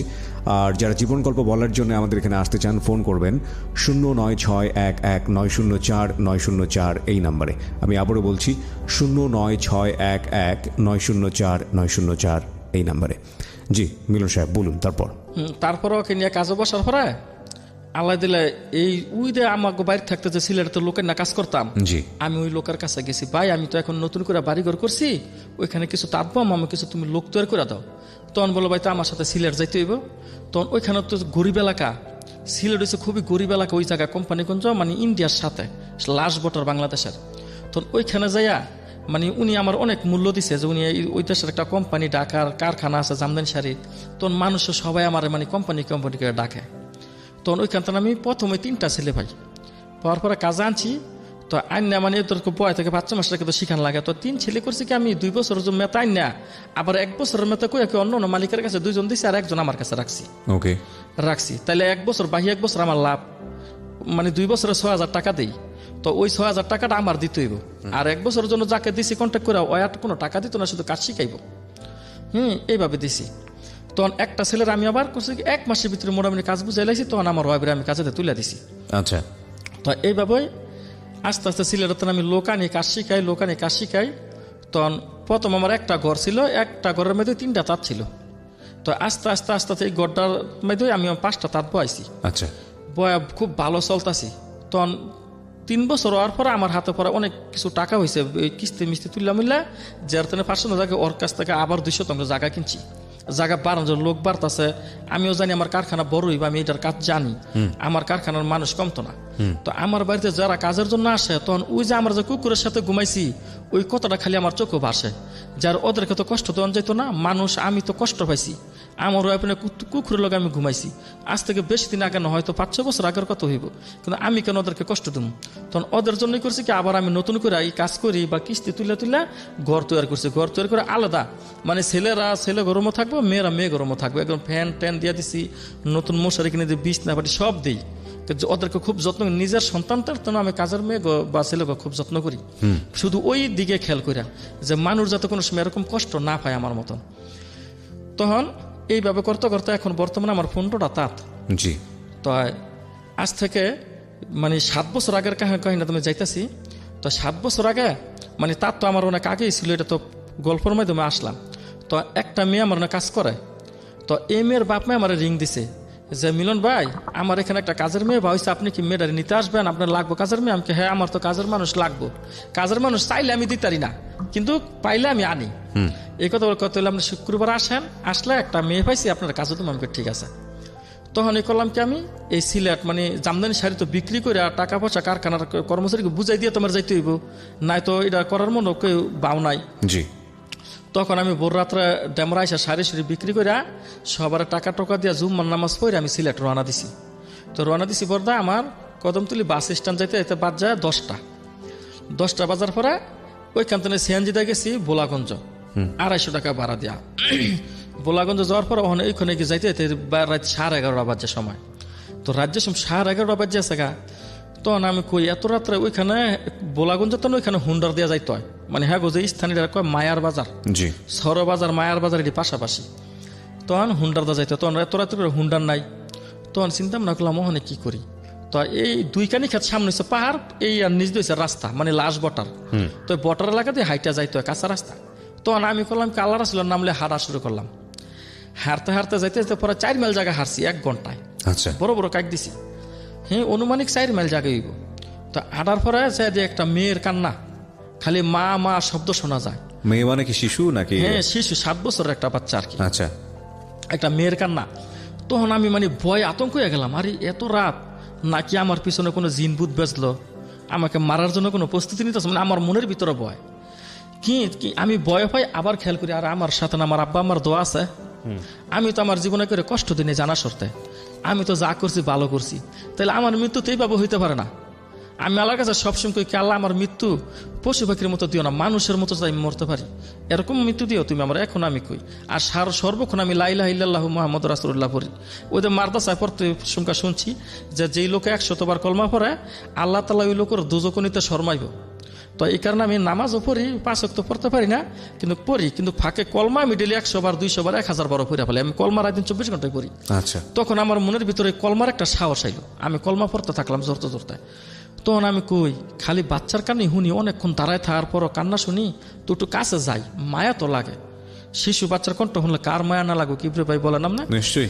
তখন আমি করলাম কি আস্তে আস্তে ওই যেই জায়গায় মেয়েটা কান্তাছে ওই জায়গায় গেলাম, যাই আমি কই যদি জিনবুত হয় তাহলে ওরা ছোঁয়া যাবে না, সে মিশা যাবে, আর যদি মানুষ হয় তাহলে তো মিশতে পারবো না। তো আমি করলাম কি আস্তে আস্তে আস্তে সাহস করে হাত নিয়ে মেয়েটাকে শুইলাম। শোয়ার পর দেখি না সে তরতাজা একটা মানুষ, কান্তাছে কিন্তু মুখের ভিতর রক্ত। তখন মেয়েটা আমি কোলে নিয়ে কইতেছি, মা তুমি কান্তাছে কেন, রাত বাজে প্রায় 12টা 12:30, এত রাত্রে তুমি এখানে কেন? মেয়ে কোনো কথা বলে না। তখন আমি যে জায়গায় যাবো ওই জায়গায় এই মেয়েরে কোলে নিয়ে হাঁটা শুরু করলাম। আশেপাশে কেউ ছিল না? না, কোনো লোক না, আশেপাশে বাড়ি করেছে মনে হয় 2-3 কানি খেত ফারাক, গভীর রাত। আচ্ছা, রাত 12:30 মতন হইব, মনে একটু হইব। তখন আমি হাঁটা শুরু করলাম। তখন হাঁটতে হাঁটতে ওই যেই বাড়িতে আমার যাওয়ার কথা ওই বাড়িতে যাইতে যাইতে রাত 2টা বাজছে। তখন যাওয়ার পরে মেয়ে তো খালি কান্তাছে, ওরা বলতেছে কি মিলন ভাই আপনি কি আপনার মেয়ের সাথে করে নিয়েছেন? তবে ভালো হয়েছে, মেয়ে কান্তাছে কে, আবার তুই মুখে রক্ত, মানে একটা আতঙ্ক হয়ে গেল করা সবাই বাড়ির। তো আমার জন্য ওরা অনেক কিছু পাক করছে, পিঠা বানাইছে, যত্ন করে ডাকাতে একটা কোম্পানি একটা গোলাকে অনেক কিছু, কিন্তু আমরা তো এমন নম্বর কোম্পানি তো আমরা জানি, আমগো কাজের মালিক 20টা তার থাকলে আমরা ওই কোম্পানিকে মতো তা না, কারণ আমাদের তো পুঁজি কম লাগে, আমরা তো কোটিপতি না। কিন্তু ওরা ভাবতেছে কি আমরা ঢাকার মনে মিল কারখানার মতো মালিক, কত কোটিপতি জানি, মানে ওদের আয়োজনটা এত বিশাল আকারে করছে আমার জন্য। তখন বাচ্চারা দেখে সবার কাছে একটা আতঙ্ক, তখন আমি কইতাছি দেখেন আমি মেয়েটার এইভাবে পাইছি, সত্য ঘটনা শেয়ার করার পরে তো আমি কই দেখেন তো মেয়েটার চিনেন নি কেউ? মেয়ের যে যত কথা জিজ্ঞাসা মেয়ে খালি কান্দে মামা কইয়া। তখন আমি আবার সকালে রওনা দিতে হইব, শনিবার সকালে যদি আমি রওনা না দিই তো আমার অনেকটি টাকা শাড়ি বাকি পড়ছে, এটা আমার ঢাকা ফোকাস মার্কেট থেকে নিতে হইব টাকাটা আইসা। তো আর যদি না নেই শনিবারে তাইলে এই টাকা আবার আগামী শুক্রবারে নিতে হইব। তো আমি বললাম আর সকালে যাইতে হইব, তখন আর ঘুমাই নাই। তো সকালে 6টা বাজে আমি যে সময় রওনা দেবো সবার কইতেছি বাচ্চাটা রাইখা, বাচ্চাটা তো আপনাকে সিলেট এলাকার ওই খোঁজ করে মেয়ের বাপার কাছে দিয়া দিয়ান। তো ওরা বলতেছে ভাই মেয়েরা পোশাক আশাকে কয় মেয়ের অনেক গরিব মানুষের সন্তান, আপনি নিয়ে আপনার মেয়ের মতো মানুষ করেন গা, বড় হইলে কারখানায় কাজও লাগাই দিয়ান, ফালার গা মেয়েটা সুখী হইব। আর নাই তো এত রাত্রে এই মেয়ে কই পাইবেন কন, হয়তো ফালাই দিয়া গেছে করা, এরা ভাবতেছে আপনি নিয়ে যান গা ভাই, মানে ওরা ঝামেলা জড়াইতে চাইতেছেন আর কি, গরিব মানুষ ভাবতেছে কার মরা কে মরে। তখন করলো কি মেয়েটা আমার সাথে দিয়ে দিলে, আমি মেয়েটা ঢাকা নিয়ে আসলাম। তো ঢাকা নিয়ে আসার পরে সে সময় মেয়েটা স্বাভাবিক হইলো, কথাবার্তা কম বেশ কয়, আমাদের সাথে কয়। তখন মানে আশেপাশে মুরব্বীরা বলতেছে এইটাই তোর আব্বার নাম মিলন।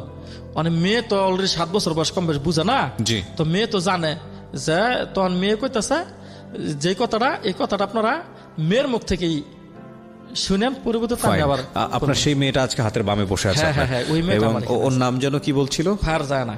ফারজানা, তুমি তো কথা বলতে পারো, রাইট? 7 বছরের অবস্থা তো এখন আর নাই না, তাহলে আমাদের সাথে একটু কথা বলো, আমরা একটু শুনি তোমার কথা। কি ঘটনা ছিল বলো তো একটু। যখন আমার 7 বছর ছিল, হ্যাঁ। তখন আমার আব্বা আম্মা, আমরা 4 ভাই বোনে ছিলাম। হ্যাঁ। তখন আমার বড় বোন একটা আছে, বাসায় থাকতো আমার দাদির কাছে। জি। লেখাপড়া করতো তো আমার দাদির কাছে থাকতো। আমার আব্বা আম্মা আমরা ছোট 2 ভাই আছে, আমার বোলা গাছ পাথরের কাজ করতো। পাথরের কাজ? হ্যাঁ। আচ্ছা। হ্যাঁ, তাইকে কাজ করতো। সপ্তাহে একদিন আইয়ে বাড়িতে আমার আপুলারা আইয়ে দেখাশোনা করে আবার জায়গা। এখন শুক্রবার অনেক রাইতে গেছে গা। এখন আমার আব্বু আম্মা সব, আমার ভাই বোন সবাই আইতে আসছে। রাস্তার মধ্যে অনেক রাইতে গেছে গা। ডাকাইতে দইরা আমার আব্বা আম্মারে মারছে।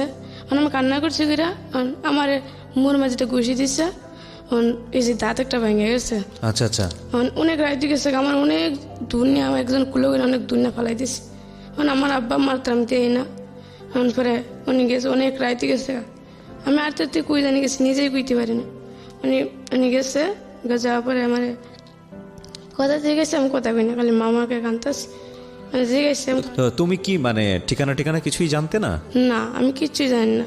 অনেক রাইতে গেছে গা, মানে বলাতে অনেক দূর আছে, আমি কিচ্ছু চিনি না। অনেক দূর আছে আমার বাসা, পরে চিনি না। অনেক রাইতে গেছে গা, উনি গেছে কাছে রাস্তার পাশে বয়ে কান্তাস। উনি গেছে, আমার দিয়ে গেছে, আমি কিছু কথা বলি না, কান্তাসি। মামাকে কান্তাসি, পরে উনি আমার কুলো করে লইয়া, যে মাইয়া আনতে গেছে যেই বাসা, এইগুলো করে এই বাসাতে লইয়া গেছে আমার। যে মাইয়ার আব্বার জিজ্ঞাসা, এই মাইকে তোমরা চেনো? কয় না। উনি কেটেছে তোমার বাসাতে রাখো, আমি তোমার মাইলে জায়গা, আরে উনিটা রাখো। যে এটা মায়ের মা বাপ খুঁজে পাও, মায়ের বাবা দিও। পরে সবাই কয় না। তোমাকে আমি কিছু কোশ্চেন করি ফারজানা, তুমি লেখাপড়া করছো এখন? পড়াশোনা করছো? পড়াশোনা করা হয়নি? এই ডাহাতে আসলে আমরা কিছু করছি। আচ্ছা, তো ফারজানা, যখন 7 বছর বয়সে তোমাকে নিয়ে আসলো আমাদের মিলন সাহেব, তখন যে বলছিল যে বাবা ডাকার জন্য বা কিছু একটা জানতো, তুমি তো 7 বছর বয়সে, তো তুমি এটা বুঝতা খুব স্বাভাবিকভাবে। প্রথম যখন মুখ খুললা তখন কি এই ঘটনাটা বলছিলা যে আমার সাথে এরকম ঘটনা করছে, নাকি অনেক পরে গিয়ে বলছিলা? না, আমার উনি যে সময় লই আসছে না টাকা 3-4 বছর পরে, সবাই কয় এটা তোর আব্বা। পরে আমি আব্বাকে, উনি মাকে এটাই, উনি আব্বাকে এটাই। ওকে প্রিয় শ্রোতা, আমরা বিরতি নিব এই জায়গাটিতে এবং কিছুটা বিচ্ছিন্ন হয়ে যাচ্ছে ঘটনাগুলো। একটু পরিষ্কার করার জন্য ছোট্ট একটা বিরতির পর আমরা পুরো ঘটনাটাকে আবার সিনক্রোনাইজ করবো। This is a very very important story. Please আমার সঙ্গে থাকবেন, বারবার রিকোয়েস্ট করছি শেষ পর্যন্ত আমার সঙ্গে থাকবেন, এবং আপনাদের আজকে শেষ পর্যন্ত থাকাটা খুবই জরুরি। এই ফাঁকে প্রিয় শ্রোতা, আপনাদের সবাইকে জানিয়ে রাখছি, ইতিমধ্যেই শুরু হয়েছে রেডিও আম্বার 102.4 FM আমার একটি নতুন শো, যে অনুষ্ঠানটির কথা হয়তো বা অনেকেই জানেন, মাইক্রোফোন টেস্টিং 1024, যেখানে বাংলাদেশের ছড়িয়ে ছিটিয়ে থাকা অসম্ভব প্রতিভাবান শিল্পী যারা আছেন, যারা কোথাও কোনো ফ্লোর পান না কিন্তু খুব ভালো গান, তাদের সুযোগ ঘটছে একটা অনুষ্ঠানে, একটা এপিসোডে নিজেকে প্রকাশ করবার। আপনি যদি খুব ভালো গান করেন এবং আপনি যদি মনে করেন এই অনুষ্ঠানটিতে আপনি অংশগ্রহণ করবেন, তাহলে এই নাম্বারটিতে ফোন দিতে হবে, এবং নাম্বারটিতে ফোন দিয়ে ফোন থেকে আপনি যে নির্দেশনা পাবেন সেই অনুসারে আপনি কাজটি করবেন। ফোন নাম্বারটি হচ্ছে 09611001024। আমি বাংলায় বলছি এবং ধীরে ধীরে বলছি, 096101001024। এই নাম্বারটিতে ফোন দিয়ে আপনি নির্দেশনা অনুসারে আপনি কাজটি করবেন। আর এমনও হতে পারে এই অনুষ্ঠানের মধ্য দিয়ে সারা বাংলাদেশ আপনাকে অন্যভাবে চিনবে। সো অপেক্ষা করছি আপনার কলে। জীবন গল্প, জীবন নাটকের চেয়েও নাটকীয়। জীবন গল্প।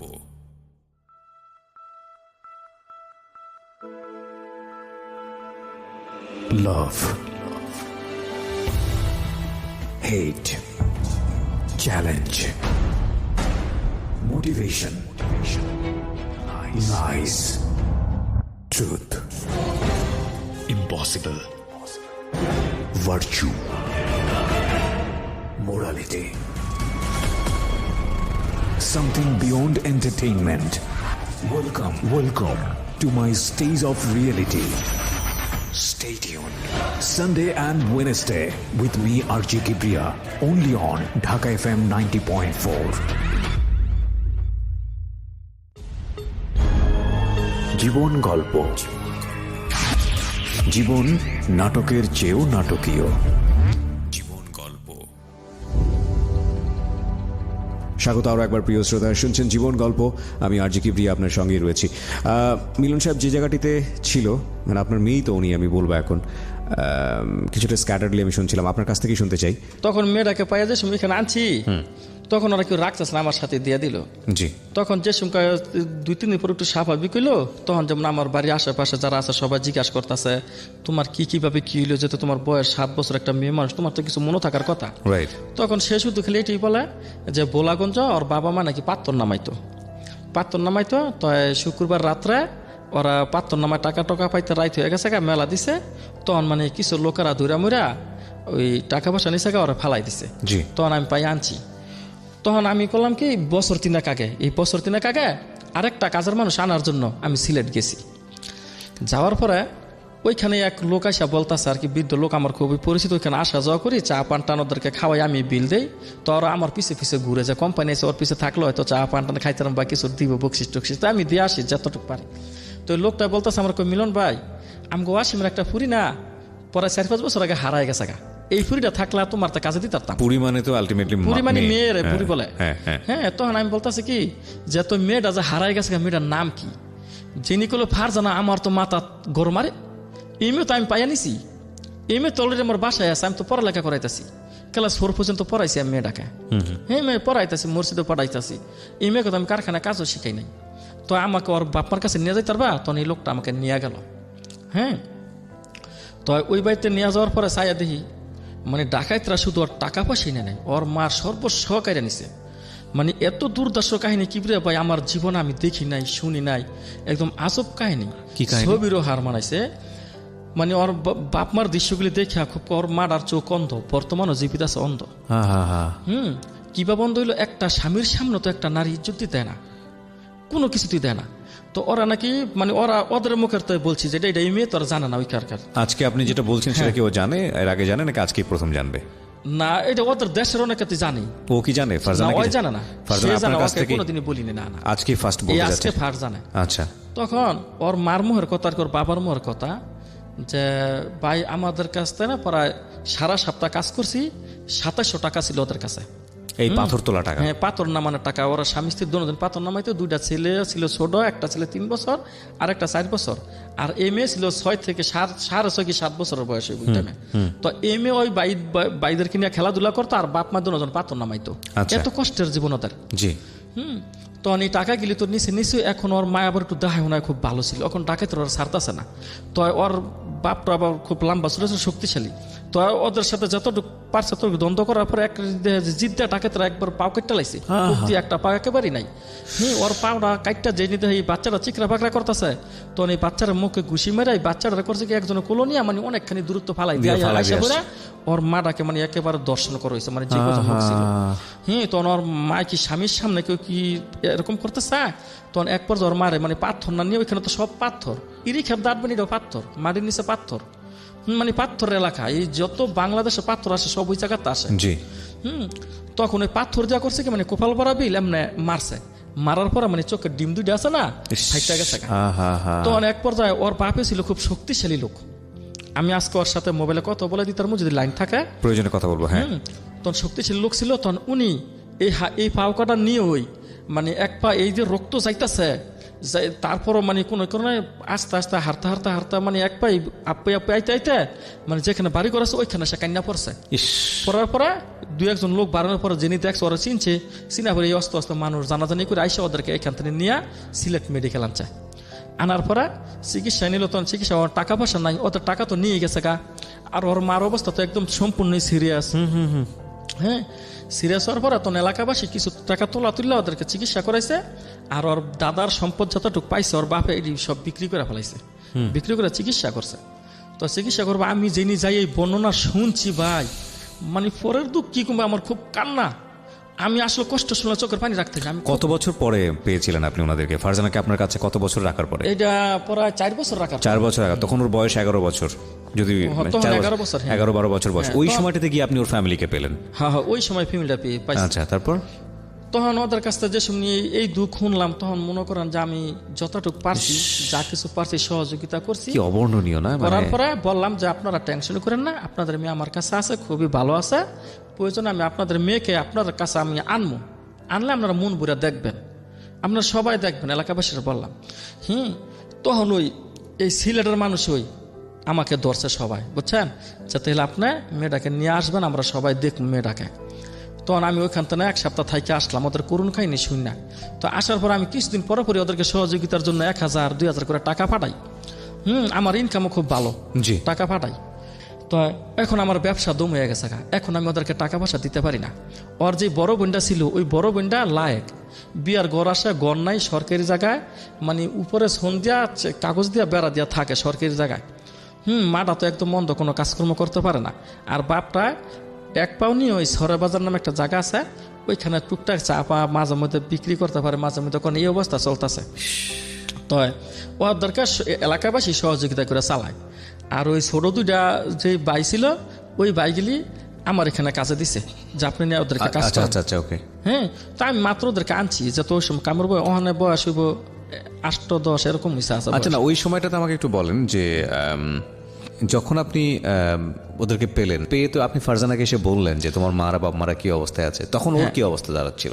ওই বিশ্বাস করে না, ওই বলতেছে না আপনি আমার বাপ, এটি আমার মা, ওই বিশ্বাস করে, মানে ওদের আমি এমন আদর্শ মতো দিছি, ওর 7 বছরের বা 6.5 বছর আগের স্মৃতি ভুলে গেছে কথা বুঝছেন। সে তেমন একটা বলতে পারে না। আর ওর জ্ঞান শক্তি একবারে আমগো ঢাকায় মানুষের মতো চঞ্চল না, ওরকম না, এরকম না, কথা বুঝছেন। আচ্ছা, ঠিক তো এরকম না। তো আমি করলাম কি, ওদের 2টা ভাই আমার এখানে জি। কাজের জন্য আনছি, কিন্তু কাজ অন্য শিখাই না, মাত্র আনছি কিছুদিন আগে। তো আমি এই 2.5 মাস আগে ওদের বাড়িতে গেছি, জি। ওর বড় বোনটাকে দেখতে আইসে, আমার খবর দিছে ভাই আপনি আসেন। তো মায়া লাগে, তো এক মেয়ে আমাকে আব্বা ডাহে, আমার বাড়িতে মানুষ, ওই মেয়েও গেলে আমার আব্বা ডাহে, কথা বুঝছেন। তো কইছে না যাই কেমনে, তখন আমার ওয়াইফে কইতাছে দেখো হ্যাঁ গো অবস্থা এত খারাপ, তুমি তো আমার তাকে কও না, আমি সহ যাম। তখন এই মেয়েকে নিয়ে আমার ওয়াইফরে নিয়ে আমরা গেছি। যাওয়ার পরে ওইখানকে মানে আপনার এই অনুষ্ঠানটা সবাই শোনে, এই আমার এই জীবন গল্প। হ্যাঁ, সবাই আগের শোনে। রেডিওটা আগেরটা শুনতো, হ্যাঁ আগেরটা আচ্ছা। শুনতো। এখন যেখানে আইছেন এখনের ডো শোনো বাহ। ওরা ওইটা না শুনে আপনার কোনটা শোনায়। আর আমার ওয়াইফ তো আপনার আগেরই ভক্ত, ওই সিনেমা তালের পড়তেন আপনার ভক্ত, সিনেমা প্রচুর প্রচুর।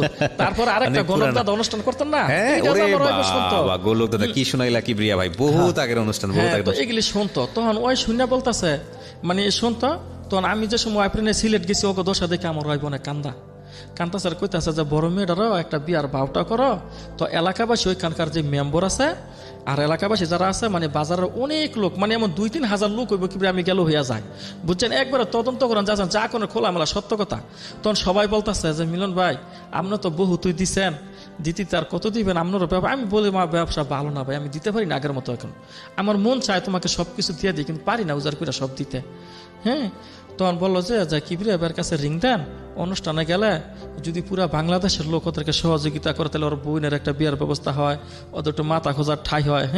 বা এমনিও তো লায়ক, এমনিও তো সামনে গেছে প্রায় 15 বছর পড়ে গেছে একটা রাস্তা হয়। তো মিলন ভাই আপনার কত করবেন, পুরা এলাকার পুরা দেশের মানুষ যদি চায় ওদের দিকে মায়া করে, তাহলে অসুবিধা কি, আমরা সবাই মিলে নামাজ পড়ে দোয়া করব। বা আমাদের এখানে শাহজালাল শাহ ফরান শাহ বাবার মাজার আছে, এখানে আরো অনেক বড় বড় উলির মাজার, ওইখানে আমরা ওইখানে গিয়ে বাংলাদেশের মানুষের জন্য দোয়া করি বা সবার জন্য করি। ওনার কয়টা মেয়ে টোটাল? 2টা মেয়ে 2টা ছেলে। 2টা মেয়ে 2টা ছেলে, তার মধ্যে একটা মেয়ে তো আপনার কাছে। হ্যাঁ। আর বড় মেয়েটা এখনো বিয়ে হয়নি? না।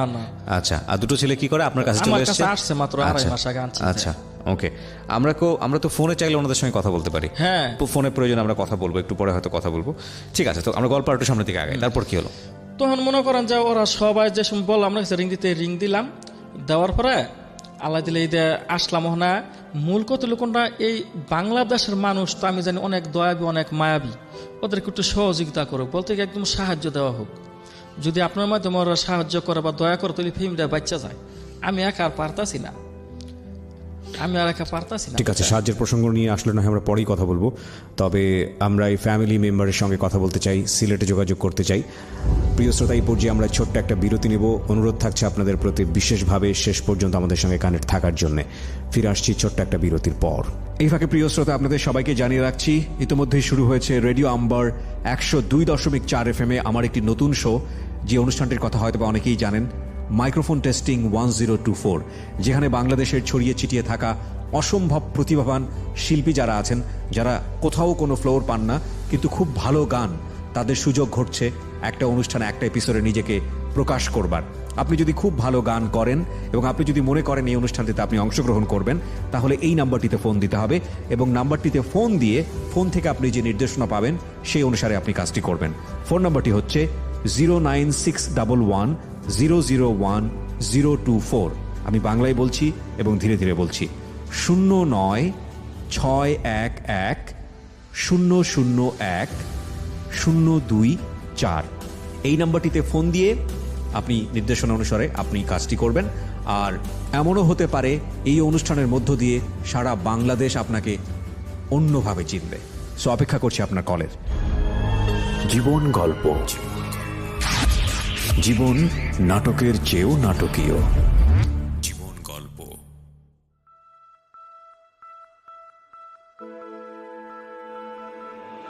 Love,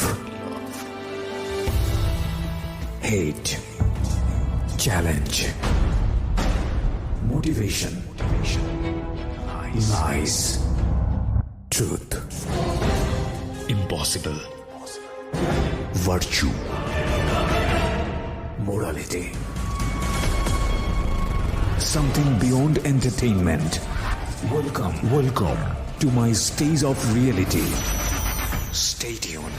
Sunday and Wednesday with me, RJ Kibriya, only on Dhaka FM 90.4. জীবন গল্প, জীবন নাটকের চেয়েও নাটকীয়। জীবন গল্প। স্বাগত আরও একবার, শুনছেন জীবন গল্প ঢাকা FM 90.4-এ। আজকে এখানে জীবন গল্প বলার জন্য এসছে মিলন। তিনি একজন জামদানি তাঁতি, কিন্তু তার গল্প না, গল্প হয়ে উঠেছে অন্য কিছু। আমি কথা না বাড়িয়ে মিলনের কাছে যাব এবং যেটা বলছিলাম যে বিরতির পরপর কথা বলবো, যে পরিবারের সঙ্গে কথা হচ্ছিল, আপনার ফোন থেকে একটু কানেক্ট করবো আমরা তাকে। হ্যালো, আসসালামু আলাইকুম। ওয়ালাইকুম সালাম। আমি RJ কিবরিয়া বলছি।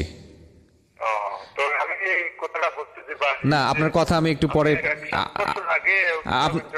আমি না, ঠিক আছে, আমি আমার কথাটা একটু শোনেন আগে, আমার কথাটা। ও মেয়েটা মনে করো আমার 7 বছর বয়সে গিয়া, আচ্ছা থাকো, শুনে আমি উদামঞ্জর কাছ থেকে আইবার সময় আমার টাকাইতে বেরছিল, হ্যাঁ, পাত্র দিতে আমার ওয়াইফ মনে করো পাত্র চৌকে বকে মনে করো খানার তখন ভাই আমি ও মেয়েটা ওখন আমার আরণ্য গেছে। আরণ্য যাওয়ার পরে ওই মেয়েটা আমি ওখান পাই না। তখন ভাই আমার এই জায়গাও নাই, বাসাও নাই, যে আমি যে এগুলা জায়গাও নাই, যে আমি যে বেশিয়া যে সম্পদ নাই, যে আমার একটা বল নাই যে আমি যে বেশিয়া কি আমার মেয়েটা টুকাইয়া বাহর মুখ। তখন ওই যে মিলন ভাইটা আছে না, মিলন ভাইটা খোঁজ লইয়া আমার এই মেয়ের বয়স 14 অঞ্চলের, বুঝছেন? তখন ভাই আমার 2টা মেয়ে 3টা মেয়ে লাইক হয়ে গেছে মনে হয়। আচ্ছা একটা কাজ করি, শোনেন, আপনাকে যদি ঢাকায় আসতে হয়, আপনাকে যেহেতু আমরা আপনাকে এই জীবন গল্প অনুষ্ঠানের মাধ্যমে তুলে ধরছি, আপনাকে যদি ঢাকায় আসতে হয় আপনার মেয়েকে সাথে করে, আপনি আসতে পারবেন? হ্যাঁ, আসতে পারবেন। আচ্ছা ঠিক আছে, আমরা আপনার সঙ্গে যোগাযোগ করব। প্রিয় শ্রোতা, এই যে এতক্ষণ পর্যন্ত আপনারা শুনছিলেন, এই অনুষ্ঠানটি আমি গত সপ্তাহে ধারণ করি, স্টুডিওতে রেকর্ড করি, এবং এখন যতটুকু আপনারা শুনবেন এইটুকু এই মুহূর্তে আমার সামনে বসে আছেন যিনি, যাকে নিয়ে আজকের এই গল্পটি, যেই পরিবারকে নিয়ে আজকের এই গল্পটি, সিলেট থেকে যে ভদ্রলোককে আমরা আপনাদের জন্য নিয়ে এসেছি, তিনি এই মুহূর্তে স্টুডিওতে। আপনারা ফোন রেকর্ডিং শুনছিলেন একটু আগে, ফোনে তার সঙ্গে কথা বলার চেষ্টা করছিলাম আমরা, কিন্তু ফোনে নয়েজ হচ্ছিল, ঠিকমতো বোঝা যাচ্ছিল না, কিন্তু আমরা ওই পর্যন্তই রেকর্ডিংটা স্টপ রাখি। তারপরে 1 সপ্তাহ অপেক্ষা করি এবং 1 সপ্তাহ অপেক্ষা করার পর যিনি এই মুখ্য গল্পে, মানে আজকের এই জীবন গল্পের যিনি প্রধান চরিত্র মিলন সাহেব, উনি সিলেটে গিয়েছিলেন, গিয়ে এই ভদ্রলোককে তিনি সাথে করে নিয়ে এসছেন। উনি এই মুহূর্তে আমার সামনে স্টুডিওতে। আপনার নামটা একটু বলেন। ওয়াসিম। ওয়াসিম, জি। বয়স কত আনুমানিক? 40-45। 40-45 বছর বয়স। আপনি যখন মেয়েটাকে কুড়িয়ে পান মিলন সাহেব, তখন বয়স কত ছিল ওর আনুমানিক? তখন 6.5 থেকে 7 বছর বয়স হইব। 6.5 থেকে 7 বছর বয়স। আর এখন কত? এখন ওর বয়স 15 প্রায় হয়ে গেছে, 15। তার মানে আমরা ধরে নিতে পারি 8 থেকে 9 বছর আগের ঘটনা এটা। হ্যাঁ, হ্যাঁ। আপনি আমাকে একটু বলেন মিলন সাহেব, সেটা হচ্ছে যে এই অবস্থায় ওনাকে আপনি কিভাবে নিয়ে আসলেন?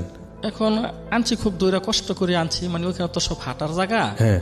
তো হুন্ডার ছাড়া কোনো ব্যবস্থা নাই। হ্যাঁ, ও তো বসতেই পারছে না ঠিক মতো। হ্যাঁ, তো যেরকম ওই ড্রাইভারের পিছনে ওনারা বসাইছি, ওনার পিছনে আমি বসি, তার পিছনে মেয়েরা বসাইছি, মানে একটা হুন্ডারে করে 4 জন লোক আসছি। ওরে কষ্ট বাবা, হয়েছে। তো দুঃসাধ্য সাধন করছেন আপনি। অনেক অনেক আমার হাত মাত ব্যথা হয়ে গেছে কত। আমি কয়েকটা ছবি দিব প্রিয় শ্রোতা ফেসবুকে, হ্যাঁ, অবশ্যই। ঢাকা এফএম এর ফেসবুক পেজে। আপনারা আসতে পারেন ওনাকে দেখার জন্যে যে কি ভয়ানক অবস্থা ওনার 8 বছর যাবত, উনি ঠিকমতো বসতে পারছে না। আমি গল্পটা একটু ওনার মুখ থেকে শুনতে চাই। কি হয়েছিল সেদিন আমাকে একটু বলেন তো, ঘটনাটা কি ঘটছিল একটু বলেন, শুনি আমি। আমরা এলাকাত ভাই অন্য কোনো কাজ নাই, শুধু ফাত্তরের কাজ ছাড়া। তো আমরা ফাত্তর কাজ করিয়া, ছোটোবেলা থেকে আমরা ফাত্তর কাজ করি, আমরা চলাফেরা করি, খাইয়া বাঁচি। তখন আমার এই সময় ছেলে মেয়ে 4টা ছেলে মেয়ে। আমার বড় মেয়ে রুজিনা, তার ইপুরির বাড়িতে তুই গেছি ফুরিটারে। আর 3টা মেয়ে আমি সাথে, 2টা ছেলে আর ছোটো মেয়ে লগে করে লিয়া গেছে। এই যে রোজিনাকে আপনি সাথে করে নিয়ে আসছেন, তাই তো? এই মেয়েটার নামই তো রোজিনা নাকি বড় মেয়ের নাম? রুজিনা। ওনাকে একটু মাইক্রোফোন দেন। তুমি করেই বলি, তুমি পরিবারের সবার বড়? হ্যাঁ, পরিবারের সবার বড়। কি করো তুমি? আমি আমার আব্বু আম্মুরে দেখে শুনে রাই। দেখে শুনে রাখো। এই রোজিনা এই মুহূর্তে স্টুডিওতে আছে প্রিয় শ্রোতা। এটা একটা অবর্ণনীয় গল্প, এটা ভয়াবহতম গল্প। আমি একটু সাম আপ করবো আপনাদেরকে এবং সবাইকে রিকোয়েস্ট করবো শেষ পর্যন্ত মনোযোগ দিয়ে শোনার জন্যে।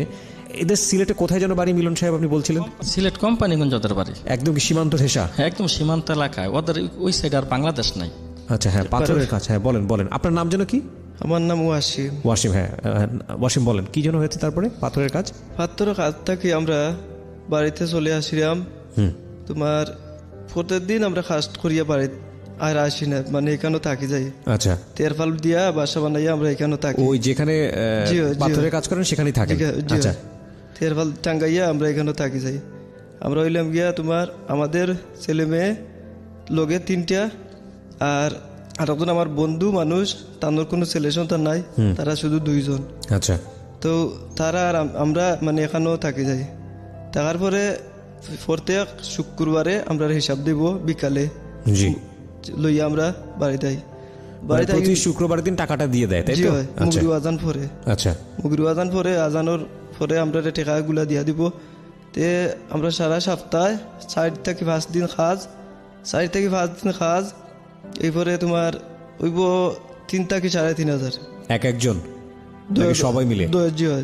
আমরা 2 জন এক, 2 জন মিলে জি, আমরা সারা সপ্তাহ কাজ করে 3 থেকে 3,500 টাকা পাওয়া যায়। 3,500 হইব, আমরা জামাইবো 2 জনে। আচ্ছা, আচ্ছা, আর হেরা মানে হেরার গুণ হেরা জানে। আচ্ছা, আমরা রাখি 2 জনে 3 থেকে 3,500 হইব খাইয়া বিয়া। আচ্ছা, ওকে।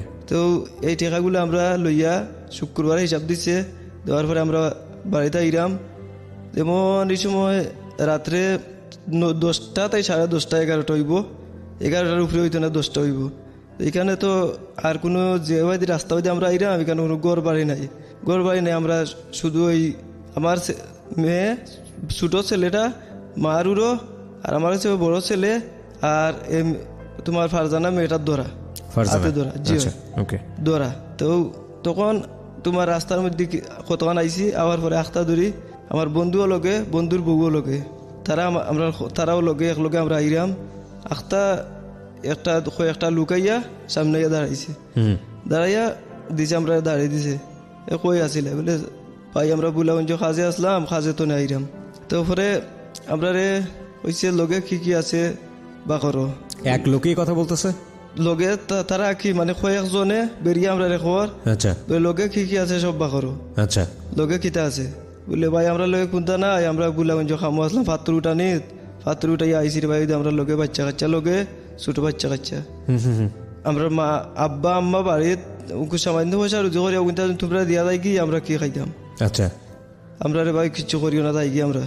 আর তারা লোকে লাম্পা দাউ লোকে, আর আমরা ডরাই গেছি তারা দাউ দেখিয়া। অনেকে হয়তো আঞ্চলিক ভাষাটা বুঝতে পারবেন না, আমি পরবর্তীতে এগুলো সামারি করব, একটু মনোযোগ দিয়ে শুনুন, সবাইকে বিনীতভাবে রিকোয়েস্ট করছি। হ্যাঁ, বলুন তারপর। তারপরে লাম্পা লাম্পা দাউ লগে মনে করো তারা 10জন মানুষ যখন একটা তোমার আমরা দুজনে বন্ধুরে আমারে আর আমার বন্ধুরে দুইজনে ধরছে 4জনে ধরছে ধরার পরে আমরা তারা লগে জোর শক্তি করছি কিচ্ছু পারছি না নাহলে আমরা টেকা টুকা নিয়ে গেছে টেকা উকা সব নিছে কি টেকা উকা আমার বন্ধুর টেকাও নিছে আমার টেকাও নিছে নেওয়ার পরে আমরা মানে সামান্য একটু দূরে রাখছে 2-3 হাত দূরে রাখছে রাখি আমরা দুইজনে আমারে আমার বন্ধুরে ধরছে দুইজনে দয়া তো উহা তো ধরছে ধরার পরে আমরা জোর শক্তি করতাম ছুটতাম পারতাম না দেশে আরো তারা 6জন ডাকাইতে আমরা বন্ধুর বউ আর আমার বউ দুজনে তারা তোমার একাম কুকাম লাগাইছে শয়তানি এই শয়তানি করে আমরা তো খান্দাত আমরা তো দেখলাম সব কিছু আমরা তো তারা লগে কিছু কইতে পারি আমরা দুইজনে 2 হাত ধরছে দড়িয়ে আমরা দড়িয়া রাখছে। আচ্ছা, আর ওই বাচ্চাটা আপনার ওই ফারজানা মেয়েটা ও আমরা দড়িয়া রাখছে আর ফারজানা মেয়ে আমার সিক্সিকেল দেওয়ার পরে তারা আরেকজনে কিতা করছে আমার ফারজানা মেয়েরে ঠান মারি কুরো লইয়া নিয়া কই না ফালাইয়া যাচ্ছে দূরে আমরা চিল্লাইয়া আমার মেয়ে চিল্লায় কিছু সময় পরে পর্যন্ত চিল্লাইছে এরপরে আর চিল্লানি আর শুনছি না না উনি কই ফালাইয়া আইছে আমি আর কইতে পারতাম না। পরে আমরা জোর শক্তি করা আমার বউ আর আমার বন্ধুর বউ দুজনটা তারা আকাঙ্ক কোনো শয়তানি করে লইয়া আর মাতলে আরো মারে এরপরে ও আমি কিছু বেশি জোর শক্তি করাম তো আর ও যেটা মেয়ে ফালাই আইছে কতক্ষণ দূরে নি আমি তো আর শুনলাম না আর চিল্লানি পরে ওই আইয়া তার রাগ করি আমার সেদ মারি দিছে বলে অন্ধ সেদ মারছে গাঢ় সেদ মারছে। আপনার বউয়ের সাথে যখন ওরা এই ধরনের কাজ করতেছিল তখন আপনি এটা বাধা দিয়েছেন তাই তো? জি হয়। বাধা দেওয়ার পরে ওরা আপনার ঘাড়ে কোপ মারছে? জি হয়। আর আপনার বন্ধু কোথায় ছিল এই সময়টা? বন্ধুরে ধরা দুইজনে বন্ধুকে দুইজন মিলে ধরে রেখেছে? জি বন্ধুরে 2জন মানুষে ধরছে দয়া তো। আচ্ছা, তারপর আমারে ধরছে তো একজনে ধরি একটা আমারে মানে বলা একজনে ধরছে আতো আর একজনে আগে ছাড়ি দিছে পরে সে যেমন আমি যখন আমাকে আমার বউটারে যখন আমার সামনে আমার বউটারে আকাম কম করে আমি তো অবশ্য দেখি আমার কি করে আমি নিজে কইতে পারি না আমি আমারে খুব সেদ মারি দিছে কেন দা দিয়া। আমি ঘাড়ের ছবিটা দিচ্ছি প্রিয় শ্রোতা, কতটা নির্মম নৃশংস হতে পারে আপনি দেখলে বুঝতে পারবেন। ও শার্ট পরতে পারে না ঠিক মতো, লুঙ্গি আর শার্ট পরে আজকে স্টুডিওতে এসছে। আমি ওর একটা ছবি ফেসবুকে দিয়ে দিব। এইভাবে ওকে ওর বউয়ের ইজ্জত বাঁচাতে গিয়ে ওর ঘাড়ে কোপ মেরেছিল এবং এই কোপটা যদি কোনোভাবে অ্যাঙ্গেলে যেত তাহলে হয়তো ওর গলাটাই পড়ে যেত। আমি ছবিটা দিচ্ছি, আপনারা যদি দেখতে চান চলে আসবেন ঢাকা এফএম-এর ফেসবুক পেজে। এটা খুবই দুর্ধর্ষ একটা ছবি, অনেকে হয়তো সহ্য করতে পারবেন না ছবিটা দেখে। www.facebook.com/iloveDhakaFM ওকে, লাইক দিয়ে দেবেন পেজটি। হ্যাঁ বলুন। তারপরে আমার গাঢ় সেদ মারার পরে আমি পড়ে গেছি। পড়ার পরে তোমার আরেকটা গাম আছে এই রানে হ্যাঁ দেখতে পাচ্ছি আমার সে ওবাই দিয়ে হাঁটাইছে ওবাই বা করছে। ওটা কি মানে কি ছিল? ওটা বল্লম জাতীয় কোনো কিছু ছিল মানে? জি এটা গা মারার একটা জিনিস আর কি, ঘা মারার জিনিস। ওটা আপনার রানের ভিতর দিয়ে ঢুকে দিয়ে এক পাশ দিয়ে আরেক পাশ দিয়ে বের হয়ে গেছে?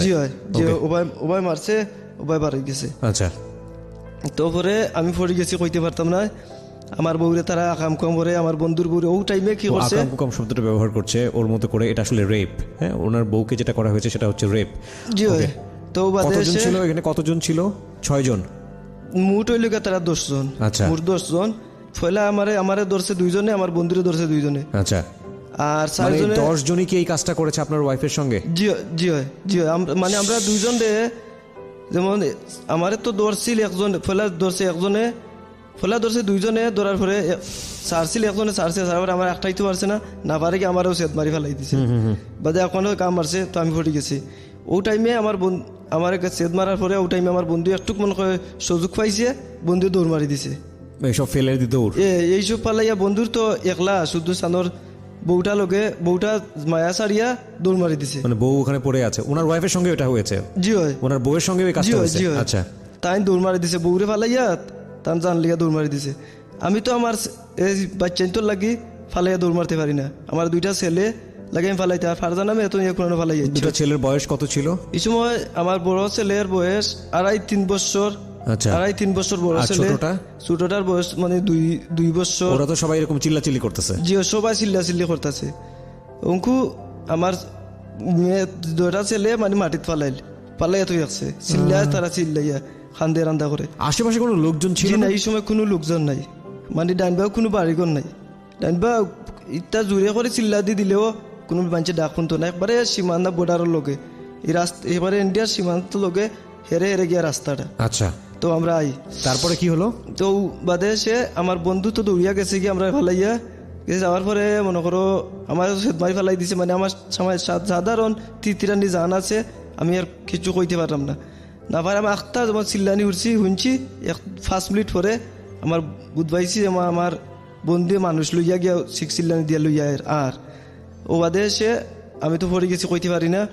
বাদে না পারা সত্ত্বেও ও গিয়ে আমি রক্ত যাইতে যাইতে আমি অজ্ঞান হয়ে গেছি, আমি কইতে পারি না। না পারা আমাদের ও জানে কইতো নাকি আমার বন্ধু মানুষ লইয়া আইছে, ও মানুষে আমার নিয়া তোমার ডাক্তারখানা নিয়ে পৌঁছাইছে, মেডিকেল পৌঁছাইছে। আমি আর কইতে পারি না। বাদে সে রাত বাদে দিন বাদে আমি 2 দিন পরে গিয়ে আমি জ্ঞান ফিরছি। আপনার জ্ঞান ফিরছে। আর আপনার এই স্ত্রীর চোখটা নষ্ট হলো কিভাবে? ও ফাত্তর দিয়ে গুতাইছে, জানে এই ইন্ডিয়ার সীমান্তার লোকে ফাত্তর আছে না, ছোট ছোট ফাত্তর আছে, এইটা তো সারা ফাত্তরও জায়গা। আর গিয়া তোমার ফাত্তর দিয়ে মারছে, মারার পরে গিয়া আমার বউর গিয়া চোখটা তোমার জয়ে গেছে, নষ্ট হয়ে গেছে। আর আপনার এই ছেলে দুটো কোথায় আছে এখন? এই ছেলে মেয়ে উঙ্কু আছে তোমার আমার বাইরে বাড়িত। ছেলের বয়স কত এখন? উঙ্কু বয়স আছে বাক্কাশি হয়ে গেছে। আচ্ছা, জি হয়। পড়াশোনা তো করাতে পারেননি? জি না, আমার এরপরে আপনার এই যে ট্রিটমেন্ট হলো, এই ট্রিটমেন্ট হওয়ার পর থেকে আপনি বাসায় বসা। জি হয়। কিভাবে চলে আপনাদের সংসার? যে অঙ্কু আমার সংসার চলে আমাদের এলাকা, ও গ্রামের মাঝে আমার মনে করো সাহায্য করে, ও সাহায্যের উপরে আমি চলিয়া খাই ফিরি। আর একটা ছোট্ট একটা দোকান আছে, মনে করো 400-500 টাকার পুঁজি। আচ্ছা, আমার ওই এলাকার মাঝেও দিছে আমারে। ও মনে হয় বেচলে 50 টাকা 40 টাকা পাইলে ও আমার রুজি নামে এরে দেয়। মাগজ গিয়া সামান্য দোকান তো চাউল নিয়ে রান্ধো, খান্দাত দোকান আছে, মানে আনিয়া রান্ধো। ও তুরার ও 4টা ভাত খাই। আর আমার ফুরিটায় যা কষ্ট করে, কোনো কষ্টর সীমা নাই, কষ্টর সীমা নাই। আপনার ওয়াইফটা এখন আর দেখতে পারে না চোখে? জি না, রাস্তা কোনো কিছু দেখে না। এটা গৌরবপূর্ণ। আপনি এভাবে ঘরে পড়ে আছেন, আপনার স্ত্রী গৌরবপূর্ণ ঘরে পড়ে আছে, আপনার এই মেয়ে রোজিনা সেই আপনাদের এখন সবকিছু দেখাশোনা করে। ও আমার মেয়েটা কোনোবা যাইতে পারে না, ও খালি আমরা দেখিয়া রাখে। আমরা গোসলটা করতে আমার মেয়েটা আনিয়া দেয় পানিটা। ও আপনি এরপরে পুলিশ আসে নাই আপনাদের ওখানে? পুলিশ যায়নি? থানা পুলিশ হয়নি? থানা মানুষ গেছে, তবে গেলে কিছু পাইছে না, টাকা পয়সা না পাওয়া, তো তারা জানে কুম্বা কইতে পারতাম না আমি। ডাকাত কারা ছিল বোঝা যায়নি? পরবর্তীতে কারা ডাকাতি করেছে, কি হয়েছে এটা বোঝা যায়নি? ওইছে কিছু হইছে, মানে এটা পেপার হইছে হওয়ার পরে। আর আমরা মানে এটা আমি আর বলতে পারি না কই আছে কিলা আছে না আছে।